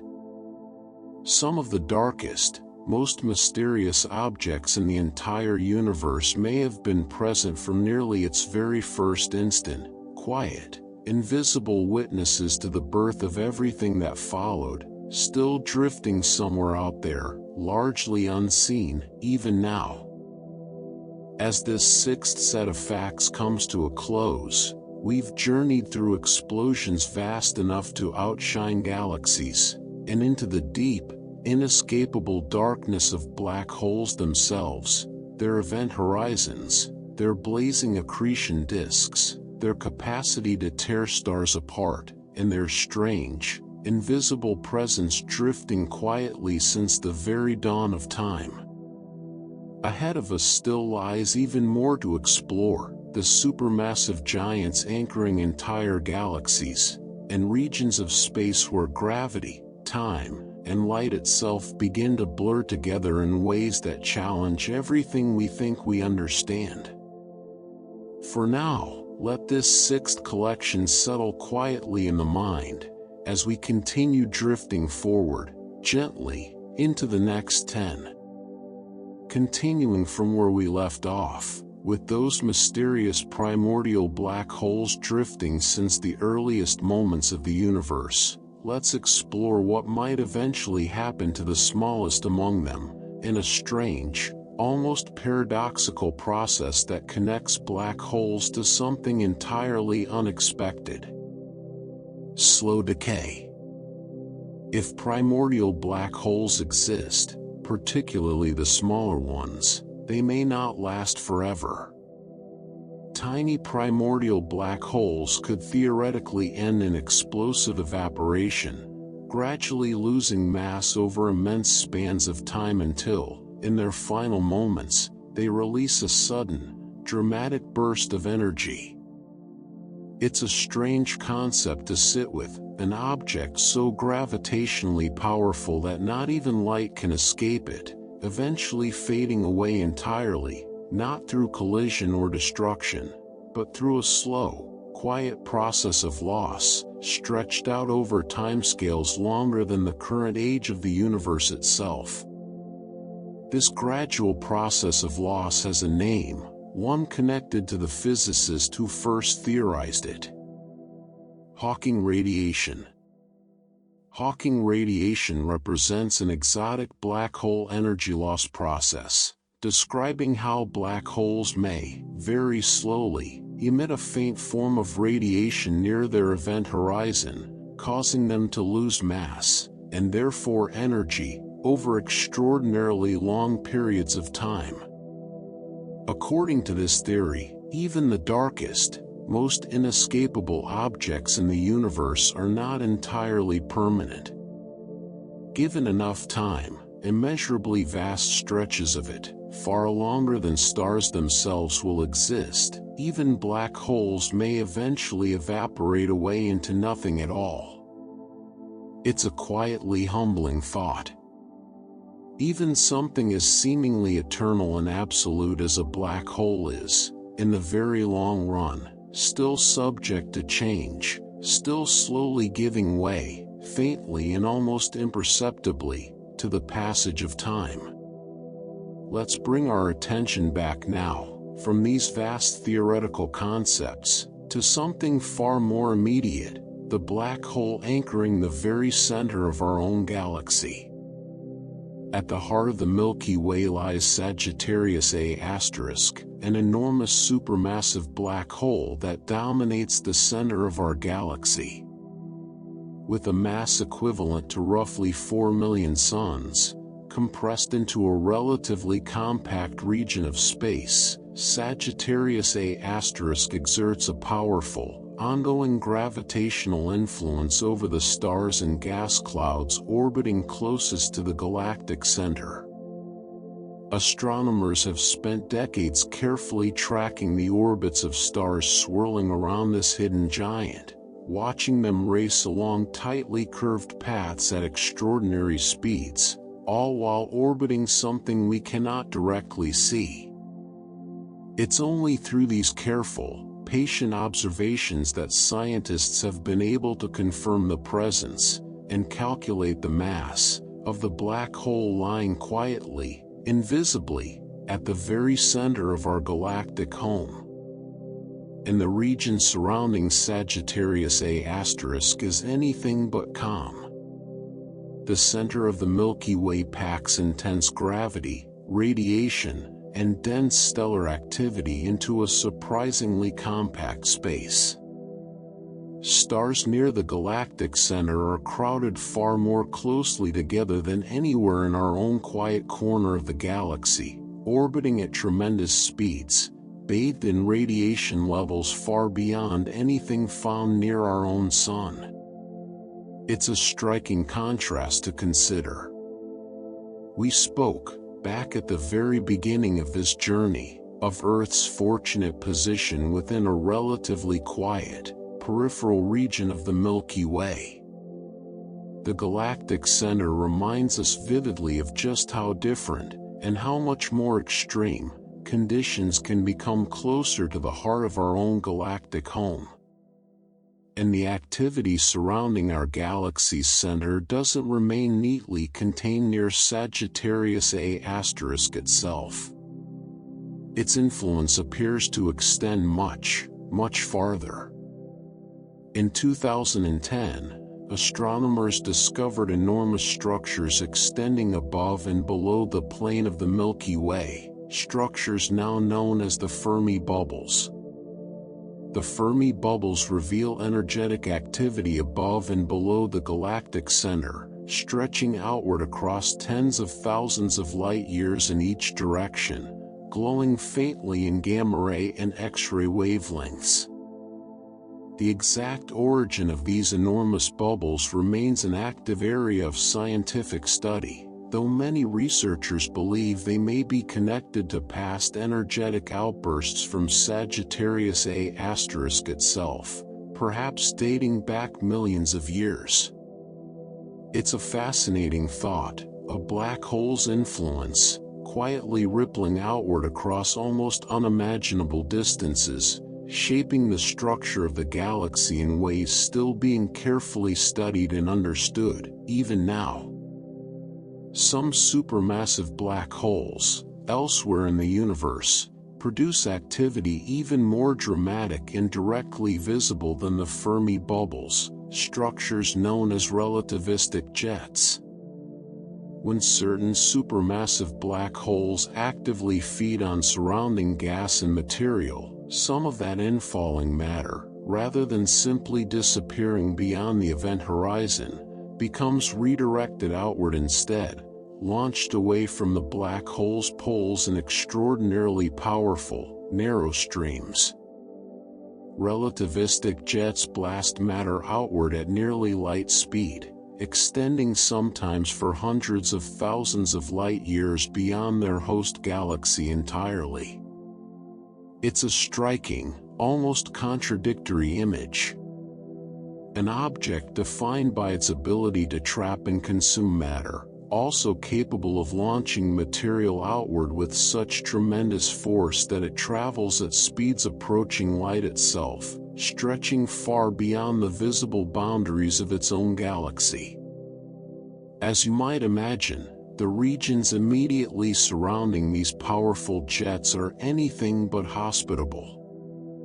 Jet regions near active galaxies become extraordinarily hostile, filled with intense radiation, powerful magnetic fields, and particles accelerated to tremendous, near-light-speed velocities.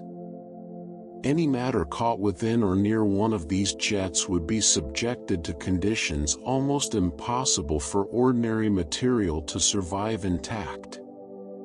This entire phenomenon, the feeding, the radiation, the launching of relativistic jets, is part of a broader category of extreme galactic behavior that astronomers refer to as an active galactic nucleus.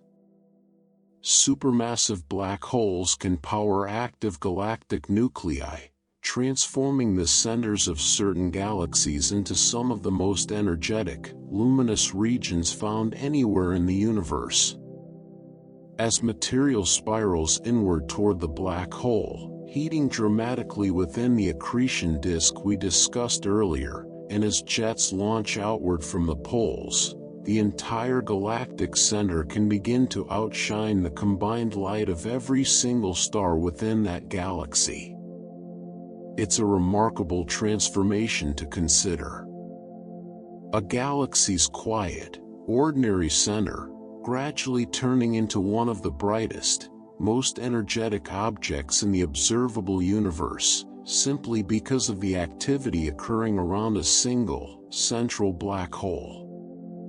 And this dramatic activity doesn't remain confined only to the galactic center itself. Its effects can ripple outward, reshaping the galaxy as a whole. This influence is known as AGN feedback, referring to the way an active galactic nucleus can push enormous quantities of energy and material outward into the surrounding galaxy. AGN feedback can reshape an entire galaxy, influencing how new stars form, redistributing gas and dust across vast distances, and in some cases, slowing or even halting star formation entirely within certain regions. It's a fascinating, almost paradoxical relationship. A single black hole, positioned at a galaxy's very center, capable of influencing the fate of billions of stars scattered across that galaxy's outer reaches, its gravity, radiation, and energetic outbursts quietly, gradually reshaping the galaxy's evolution across enormous spans of time. And when an active galactic nucleus reaches its most extreme, most luminous state, it earns an entirely different name altogether: a quasar. Quasars represent some of the most luminous, most energetic objects known anywhere in the universe. Powered by supermassive black holes actively consuming enormous quantities of surrounding material, quasars outshine entire galaxies, sometimes appearing brighter than every single star within their host galaxy combined, despite originating from a region of space no larger than our own solar system. Because of their extraordinary brightness, Quasars can be observed from truly immense distances, some located billions of light-years away, offering astronomers a rare glimpse into the universe as it existed in its early, formative years. Looking at a quasar, in a very real sense, means looking backward through almost the entire history of the universe itself, light that began its journey when the cosmos was still young, still forming the very galaxies we observe scattered across the sky today. As this seventh set of facts comes to a close, we've journeyed through the slow, theoretical evaporation of black holes, into the heart of our own galaxy, where Sagittarius A** quietly anchors everything around it, and outward, through relativistic jets and reshaping galactic feedback, toward the brilliant, ancient light of quasars themselves.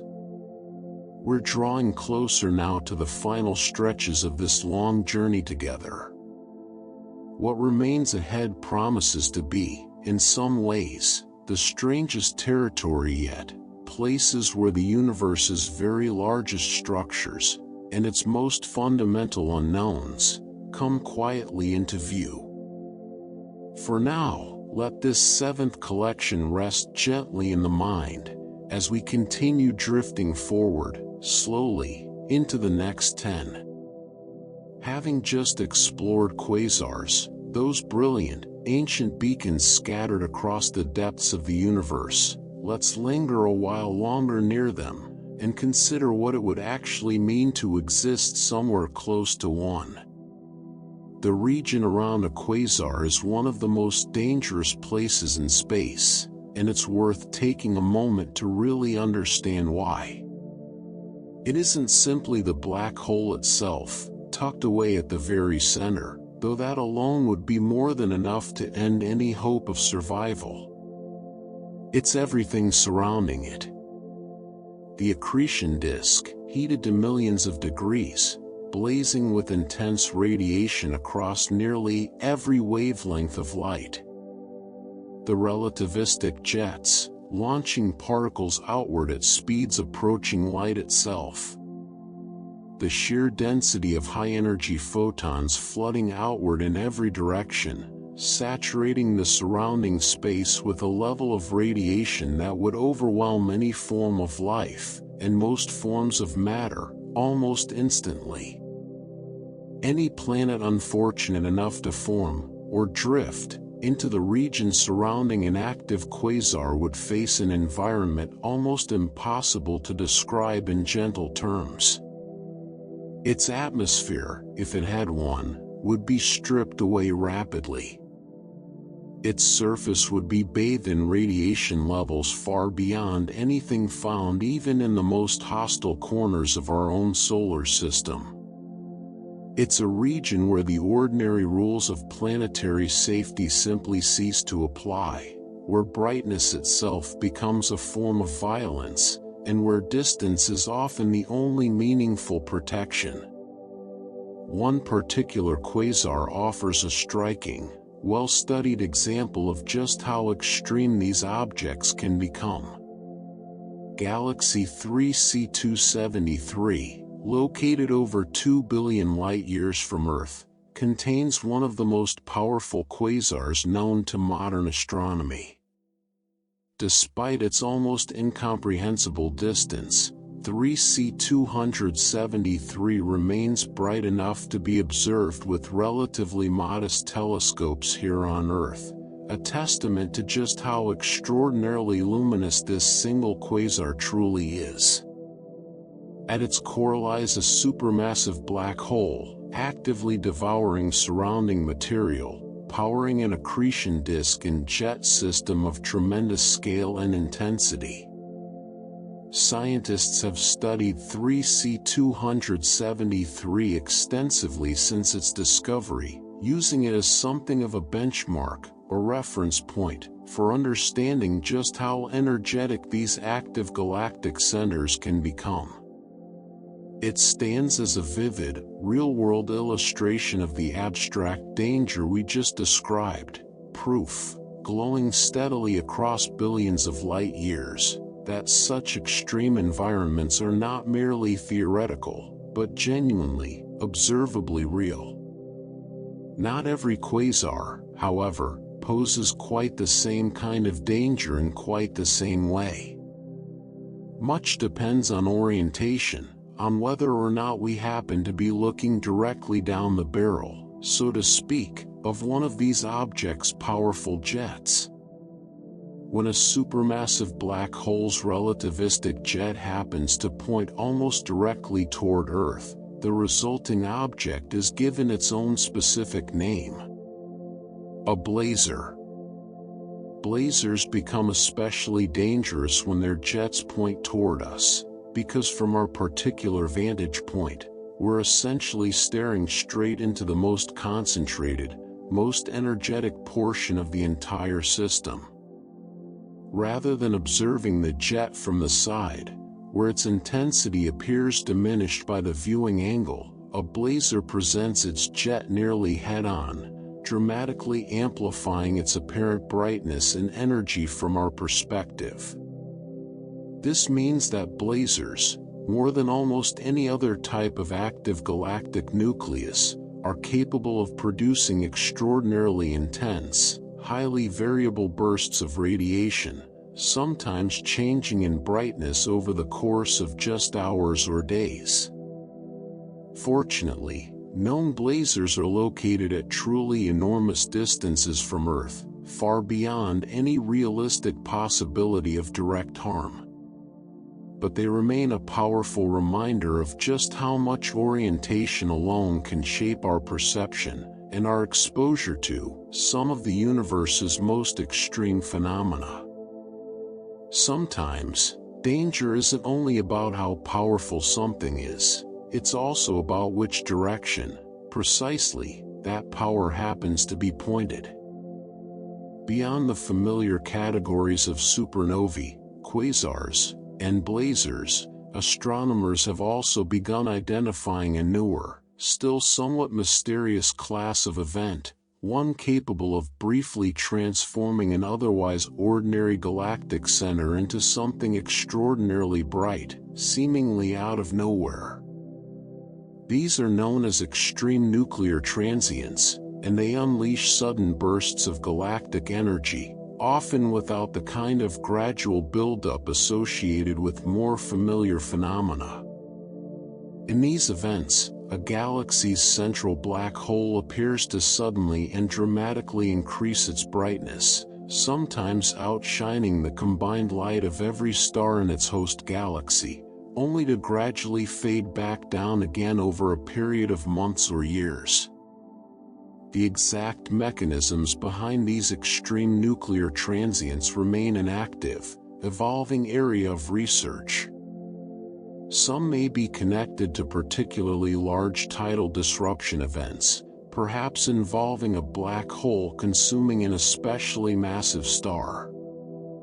Others may result from entirely different processes still being carefully studied and understood. What remains consistent, however, is the sheer, sudden intensity involved, reminders that even galaxies we consider well studied and reasonably understood can still surprise us, flaring briefly and dramatically before settling once more into relative quiet.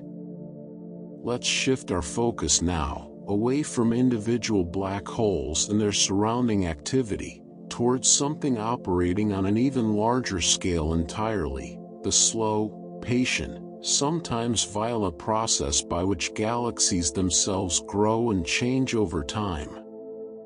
Some galaxies grow not simply through the gradual formation of new stars within their own boundaries, but by consuming their smaller neighbors entirely. These are sometimes referred to, quite vividly, as cannibal galaxies. Cannibal galaxies grow by consuming neighboring galaxies, drawing smaller, nearby galaxies inward through gravitational attraction, gradually pulling apart their structure over the course of millions, sometimes billions of years. Stars from the smaller, consumed galaxy become absorbed into the larger galaxy's own structure, while gas and dust may fuel new bursts of star formation, or feed the larger galaxy's central black hole, depending on the specific dynamics of the encounter.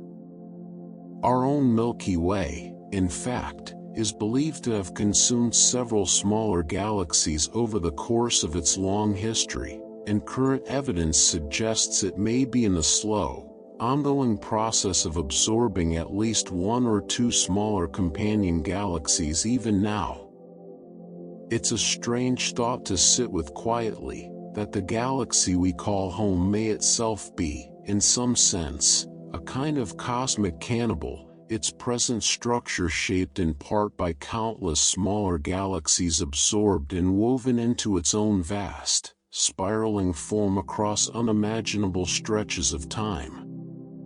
This process of galactic consumption is really just one particular, gradual form of a much broader, more dramatic phenomenon, the collision of galaxies. When two galaxies pass close enough to each other, their mutual gravitational attraction can draw them together, sometimes resulting in a direct collision, or a long, gradual merger unfolding across hundreds of millions of years. Colliding galaxies dramatically reshape entire star systems, stretching spiral arms into long, distorted tidal tails, disrupting stable orbital patterns, and in some cases, dramatically compressing gas clouds in ways that trigger sudden, intense bursts of new star formation. It's worth noting that during a galactic collision, individual stars themselves very rarely collide directly with one another.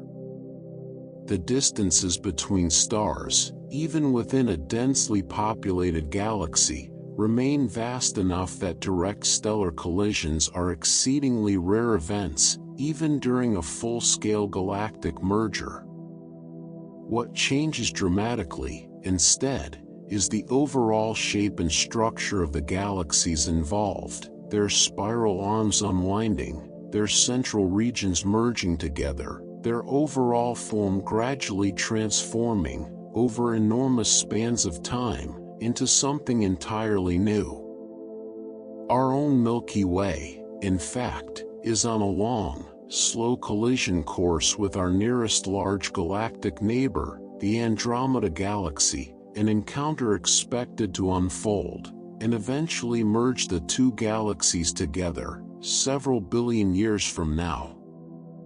It's a slow, almost meditative kind of cosmic event, two enormous, star-filled structures, drawn steadily together across an almost unimaginable span of time, destined to gradually merge into a single, transformed galaxy long after our own sun has completed its own life cycle.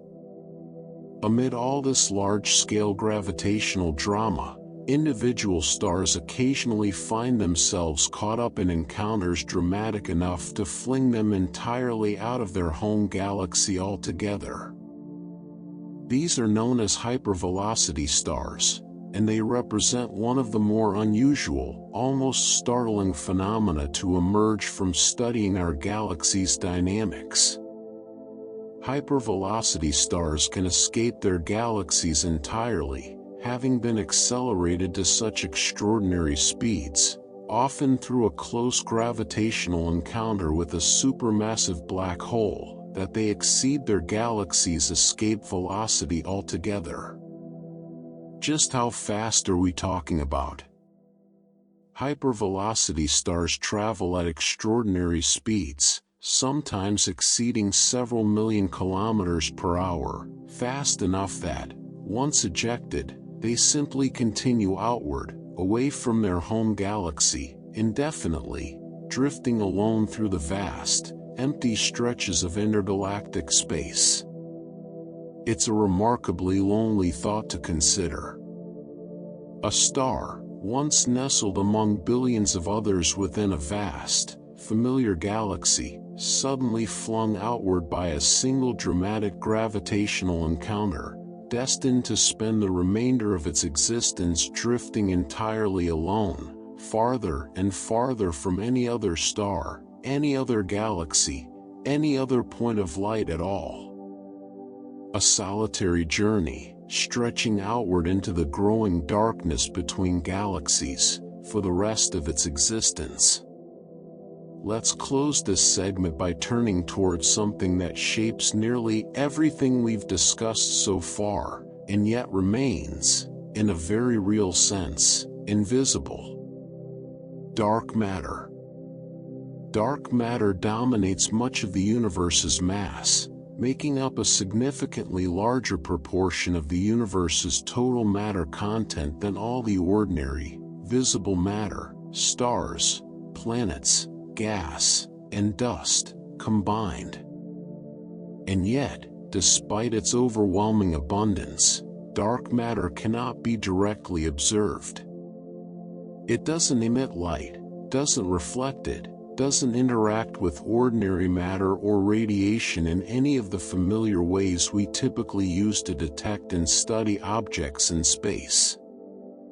Its presence is known almost entirely through its gravitational effects, the way it influences the motion and behavior of galaxies, and the large-scale structure of the universe as a whole.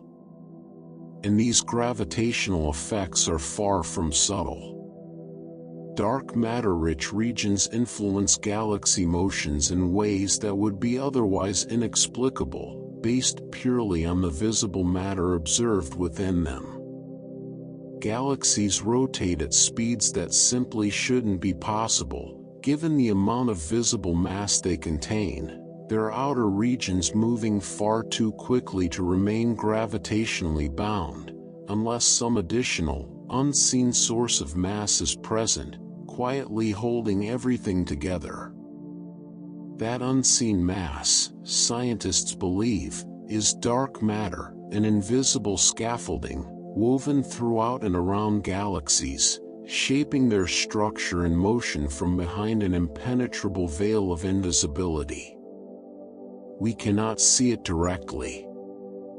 We cannot touch it, or detect it through any conventional means.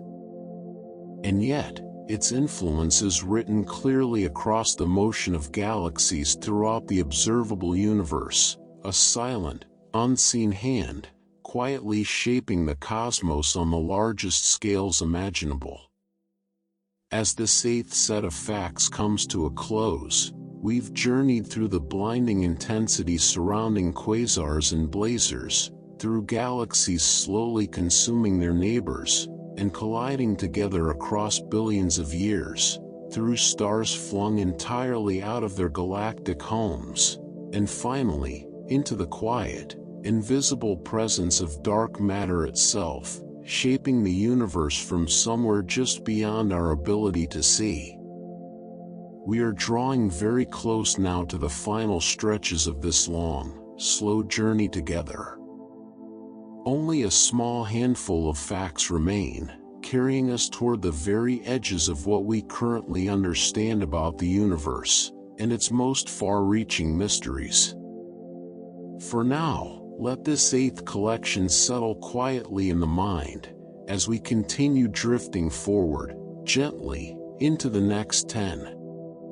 Continuing on from that quiet, invisible presence of dark matter, let's explore a little further into what its subtle influence might actually mean for objects much closer to home. While dark matter's overall gravitational effect is typically smooth and gradual on a galactic scale, some regions of space may contain higher concentrations, denser clumps of this invisible material, than others. Dark matter clumps could subtly disturb orbits, exerting small, additional gravitational pulls on stars, planets, or even entire star systems that happen to pass through, or near, one of these denser regions.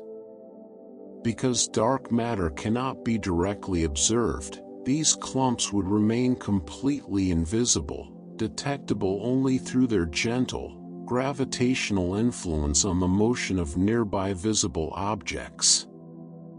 It's a strange, quiet kind of hazard to imagine, an unseen mass, drifting silently through space, capable of nudging a planet's orbit ever so slightly, or subtly altering the path of a star, all without ever revealing its presence directly. Some researchers have gone even further, exploring theoretical scenarios involving what are known as dark matter streams, long, thin structures of dark matter that may move through galaxies in coherent, flowing patterns, remnants perhaps of smaller galaxies torn apart and absorbed long ago.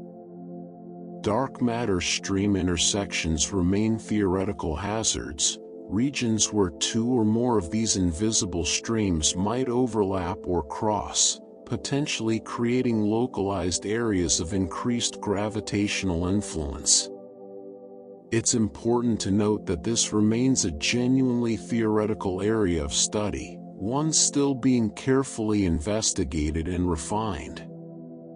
But it offers a fascinating glimpse into just how much of the universe's structure, and its potential hazards, may still be operating quietly, invisibly, just beyond the edge of our current understanding.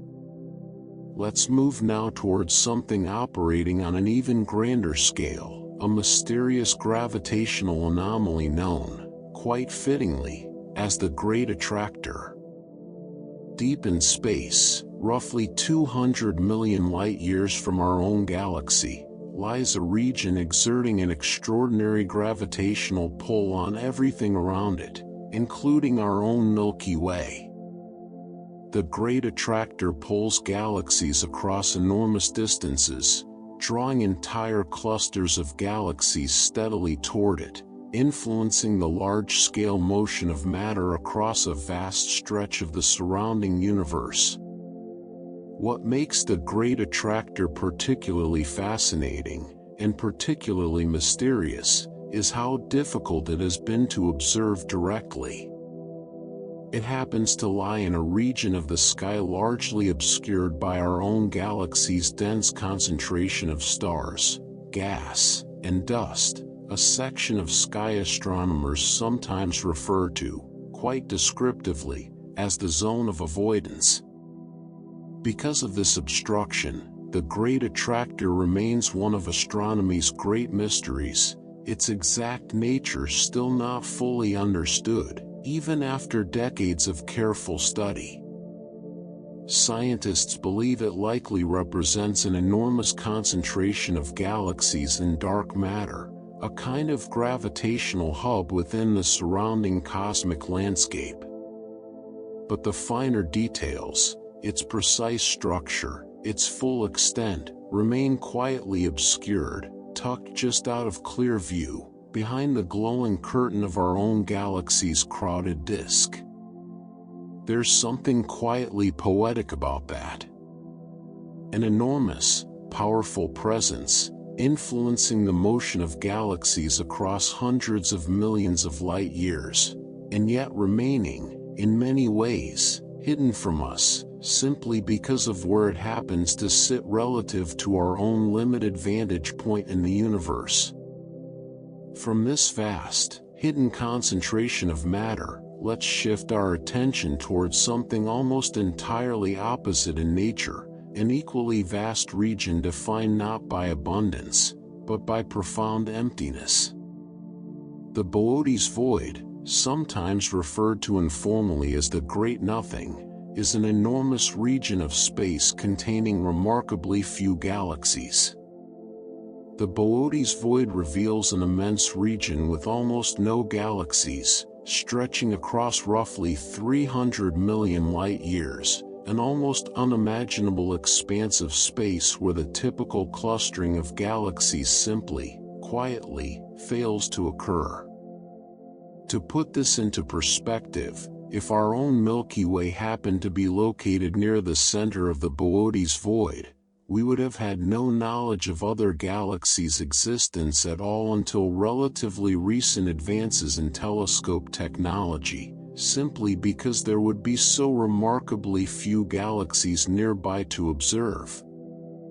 It's a genuinely strange, almost humbling thought, an entire region of the universe, so vast in scale, and yet so nearly empty, standing in stark contrast to the more densely populated regions of space we're generally more familiar with.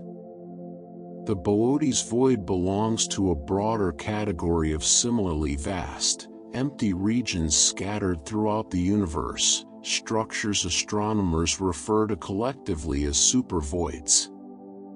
Supervoids represent some of the universe's strangest large-scale structures, vast regions where galaxies are dramatically less common than average, separated by enormous stretches of nearly empty space. Their formation is thought to be connected to the very early universe, tiny fluctuations in density present shortly after the Big Bang, gradually expanding and stretching out over billions of years into the enormous, sparsely populated regions we observe today.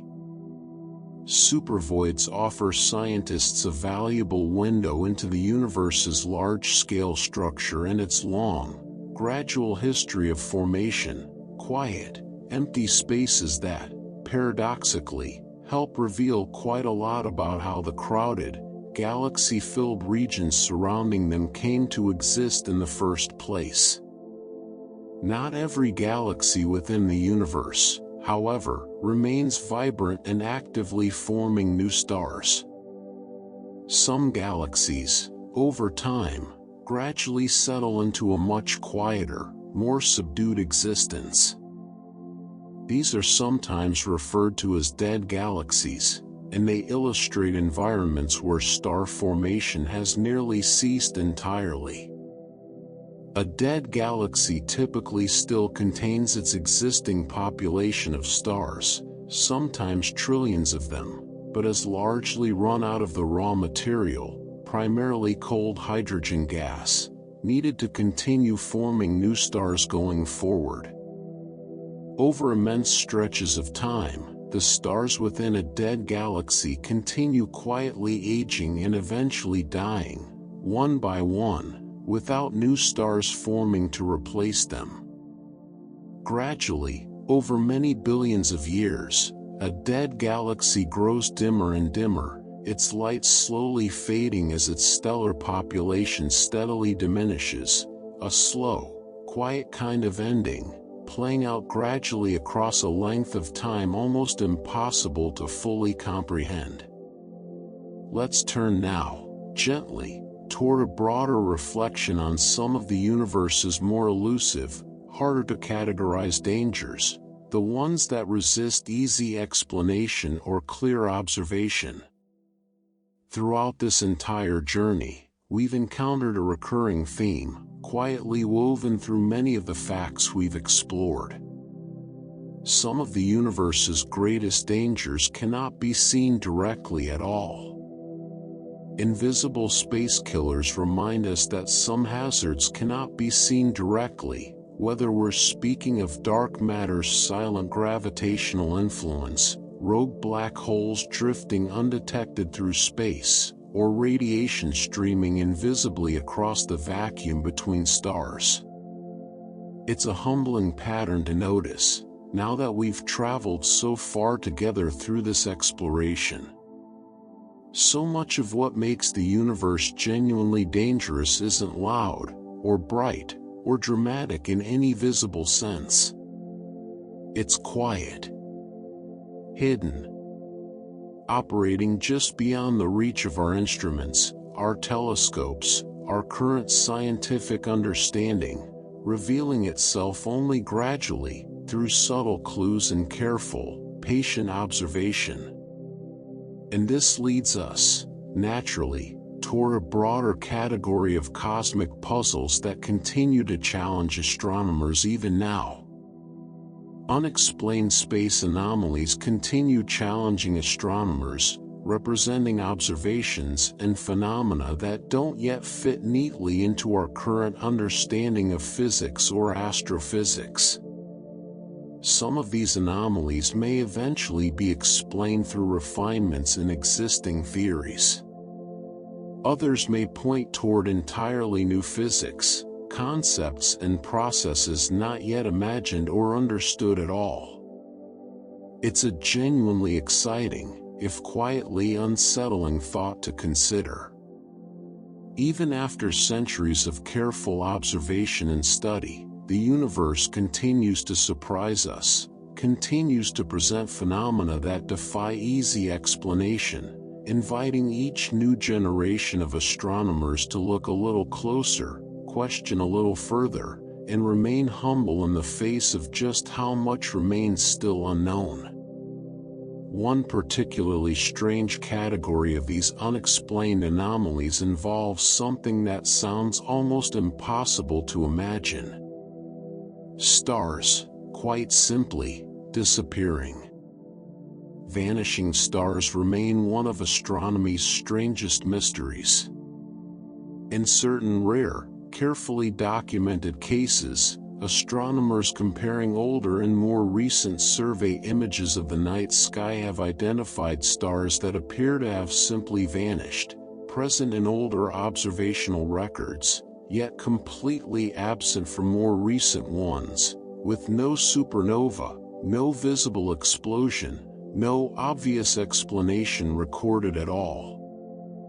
Some researchers have proposed that these vanishing stars might represent a rare, unusual process known as a failed supernova, where a massive, dying star, rather than exploding outward dramatically, instead collapses directly and quietly into a black hole, without producing the bright, visible explosion normally associated with a star's death.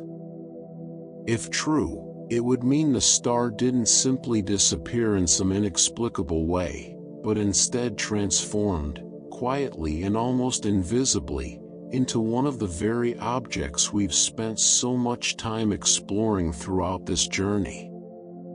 It's a fitting, almost graceful thought to rest on as we near the end of this segment. A star, blazing brightly for millions or even billions of years, ending its life not with a dramatic, visible explosion, but with a quiet, near-silent collapse, vanishing from view entirely, leaving behind only the faintest trace of its absence, and the deep, dark gravity of whatever it has now become. As this ninth set of facts comes to a close, we've journeyed through the invisible, subtle influence of dark matter, into the mysterious pull of the great attractor, through vast, empty supervoids and quietly fading, dead galaxies, and finally, into the strange, unsettling mystery of stars that seem to vanish from the sky entirely, without explanation. Only one set of facts remains now, carrying us toward the very close of this long, slow journey through some of the most dangerous, most mysterious places the universe has to offer. For now, let this ninth collection rest quietly in the mind, as we prepare to drift, gently, into the final 10. We come now to the final stretch of this long journey together, and fittingly, it begins with a return to something we touched on earlier, the quiet, gradual theft that can occur between stars sharing a close, binary relationship. We spoke previously of novae, those sudden bursts of energy triggered when a white dwarf pulls material from a nearby companion star. This underlying process, one star slowly drawing matter away from another, has earned certain stars a rather vivid, evocative name: vampire stars. Vampire stars steal material from companion stars, gradually siphoning gas and stellar material away from a nearby star locked in close orbital proximity.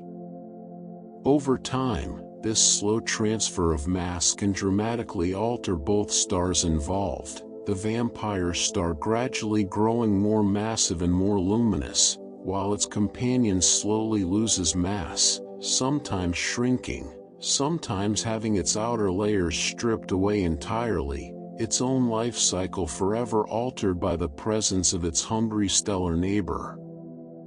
It's a strange, quietly unsettling relationship to picture.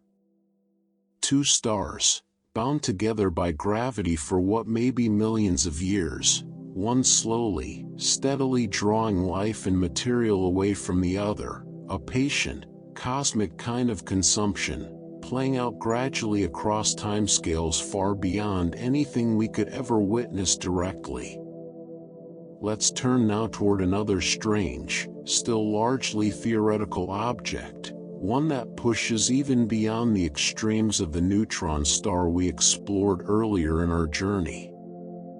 The quark star. We learned previously that neutron stars represent almost unimaginable density, compressing more mass than our Sun into an object roughly the size of a city. But some theoretical models suggest an even more extreme possibility might exist. Quark stars may be even denser than neutron stars, representing a hypothetical stage of stellar collapse where matter is compressed so severely that even neutrons themselves break down, dissolving into their more fundamental components, known as quarks. If quark stars truly exist, they would represent one of the most extreme states of matter theoretically possible, short of a black hole itself, a form of matter compressed so completely that it no longer resembles anything we typically associate with ordinary stellar material at all. Their existence remains unconfirmed, a fascinating open question quietly waiting at the very edge of our current understanding of physics and stellar evolution. From these extraordinarily dense objects, let's shift towards something stranger still, structures that may not be made of matter in any conventional sense at all. Cosmic strings. Cosmic strings are theoretical structures, thought to potentially have formed during the earliest, most chaotic moments following the Big Bang. Rather than being made of ordinary matter, a cosmic string, if it exists, would represent an extremely thin, almost impossibly dense concentration of energy, stretching potentially across enormous distances, perhaps even spanning entire galaxies. Despite their theoretical thinness, thinner even than a single atom in some models, cosmic strings could possess enormous gravitational effects, capable of subtly bending light and influencing the motion of nearby matter, simply through the sheer concentration of energy packed within their narrow, thread-like structure. Like so many of the objects we've explored throughout this journey, cosmic strings remain unconfirmed, existing for now only within the careful mathematics and theoretical models developed by physicists, a quiet possibility, waiting patiently at the edges of what we currently understand about the universe's earliest moments. And speaking of theoretical structures that challenge our understanding of space itself, let's turn briefly toward one of the most captivating, most widely imagined concepts in all of astrophysics: the wormhole.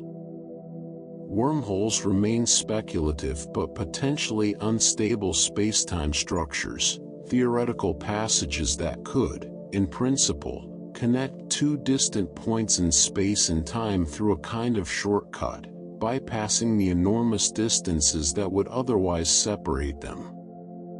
The concept arises from certain solutions within Einstein's equations of general relativity, suggesting that space itself might, under very specific and extreme conditions, be capable of folding or connecting in ways that allow for such a passage.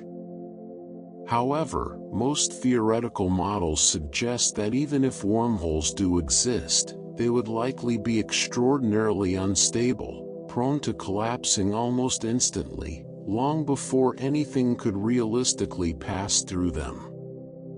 It remains, for now, a beautiful and captivating idea, more thoroughly explored within science fiction than within confirmed scientific observation, a tantalizing possibility, resting quietly at the very edge of what our current understanding of physics might, someday, allow.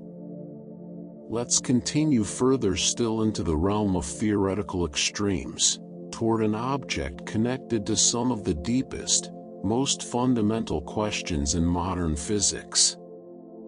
The Planck star. Planck stars represent speculative ultra-extreme quantum objects, theoretical structures that may form at the very final stage of a black hole's collapse, when matter reaches such extraordinary density that quantum gravitational effects, forces not yet fully understood or unified with our broader theories of physics, potentially halt the collapse entirely, preventing it from ever reaching what we typically imagine as a singularity. If Planck stars exist, they would exist at a scale almost impossible to meaningfully visualize, a realm where our current understanding of physics, built upon decades of careful, rigorous study, begins to reach its absolute limits. They represent, in many ways, a quiet frontier, a reminder that even black holes, among the most extreme objects we've explored throughout this entire journey, may still hold deeper layers of mystery, waiting patiently within their darkest, most compressed interiors. Now, let's turn towards something altogether different in scale and implication, not an object at all, but a theoretical event, one that some physicists consider among the most significant, most far-reaching catastrophes the universe could ever experience. Vacuum decay. Vacuum decay is perhaps the ultimate theoretical cosmic catastrophe, a concept rooted in the idea that the vacuum of space itself, the seemingly stable, empty backdrop underlying the entire universe, may not actually exist in its most fundamentally stable state. According to this theory, our universe may currently exist in what's called a false vacuum, a state that appears stable, but which could, under the right conditions, spontaneously shift toward a lower, truly stable energy state. If this transition were ever to occur, the consequences would be almost impossible to fully comprehend. False vacuum decay could instantly rewrite the laws of physics, as we currently understand them, within the region where this transition takes place. The fundamental constants and forces that govern how matter, energy, and even light itself behave, could shift entirely, becoming unrecognizable compared to the physics we depend on and observe throughout our universe today. It's important to note, and perhaps quietly reassuring, that if vacuum decay were to occur, it would likely begin at some random, unpredictable point in the universe, and then expand outward at the speed of light itself. This means that if such an event were ever to begin, there would be no warning whatsoever, the very fabric of reality shifting outward, faster than any signal could ever travel ahead of it to warn of its approach. This process, more formally, is referred to by physicists as a vacuum phase transition. Vacuum phase transitions could fundamentally change empty space itself, altering the very properties that allow matter, energy, and the fundamental forces of nature to exist and interact in the specific way they do throughout our observable universe. It remains an entirely theoretical concept, grounded in careful, complex physics, yet still fundamentally speculative in nature. Most physicists consider the probability of such an event occurring, at least within any timescale relevant to us, to be exceedingly small. But it stands, nonetheless, as a fascinating, quietly humbling reminder that even the seemingly stable, empty vacuum of space, the very backdrop against which everything else in this journey has unfolded, may not be quite as permanent or quite as simple as it first appears. As we draw close now to the very end of our long journey together, let's turn toward two final, broader concepts, ones that speak not to any single object or event, but to the ultimate, long-term fate of the universe as a whole. The first of these is known as the Big Rip. According to certain cosmological models, the universe's ongoing expansion, currently understood to be gradually accelerating due to the mysterious influence of dark energy, could eventually reach a point of such extreme acceleration that it begins tearing apart the very structures that make up the universe itself. The Big Rip could eventually tear apart galaxies, stars, planets, and even atoms, as the fundamental forces holding matter together are gradually overwhelmed by the sheer force of ever-accelerating cosmic expansion. In this theoretical scenario, galaxies would first be pulled apart from one another, followed eventually by individual star systems, then planets, then the very atoms composing all matter throughout the universe, a slow, and then increasingly rapid, unraveling of everything, playing out across the final moments of the universe's existence. It remains one of several possible theoretical endings for the universe, its likelihood still uncertain, dependent on properties of dark energy that scientists continue to carefully study and refine even now. And finally, we arrive at perhaps the quietest, most gradual theoretical ending of all, a concept known simply as heat death. Heat death represents the universe's final fate, where all usable energy gradually disappears, spreading out evenly across the vast expanse of space until no meaningful differences in temperature or energy remain anywhere at all. In this scenario, stars would eventually burn out, one by one, across trillions of years. Galaxies would fade quietly into darkness. Even black holes, given enough almost unimaginable time, would eventually evaporate entirely, through that same slow process of Hawking radiation we explored earlier in our journey. What would remain, in this final theoretical state, is a universe utterly cold, utterly dark, and utterly still, every particle spread so thinly, so evenly, across such an enormous expanse of space, that no further meaningful change could ever occur again. No stars. No light. No motion capable of doing anything at all. Simply, silence, stretching outward, forever. And so, gently, we arrive at the end of this long journey together.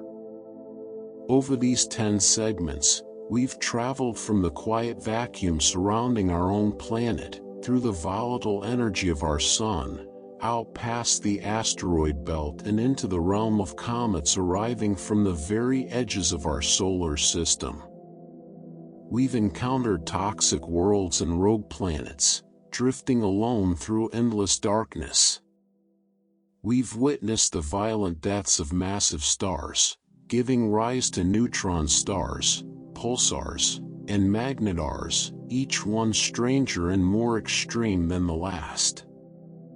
We've stood, in our imaginations, near the very edge of black holes, watching accretion disks blaze and relativistic jets stretch outward across hundreds of thousands of light years. We've traveled to the heart of our own galaxy, and far beyond it, toward quasars, blazars, and the quiet, invisible influence of dark matter shaping the cosmos from behind an impenetrable veil. And finally, we've drifted into the realm of pure theory, vampire stars and quark stars, cosmic strings and wormholes, vacuum decay, and the universe's own eventual, ultimate fate. What emerges from all of this, when we step back and consider the full sweep of everything we've explored together, is a universe defined by contrast. Breathtaking beauty existing alongside almost incomprehensible violence. Brilliant light born from utter, total darkness. Structures so vast they defy imagination, and processes so subtle they remain, even now, just beyond our ability to fully observe or understand. And yet, somewhere within all of this vastness, all of this danger, all of this quiet, patient chaos, here we are.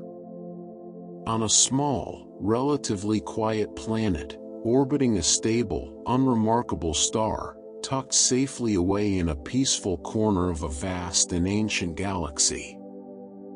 Fortunate, in ways both large and small, to exist at all, let alone to understand even a fraction of the extraordinary universe surrounding us.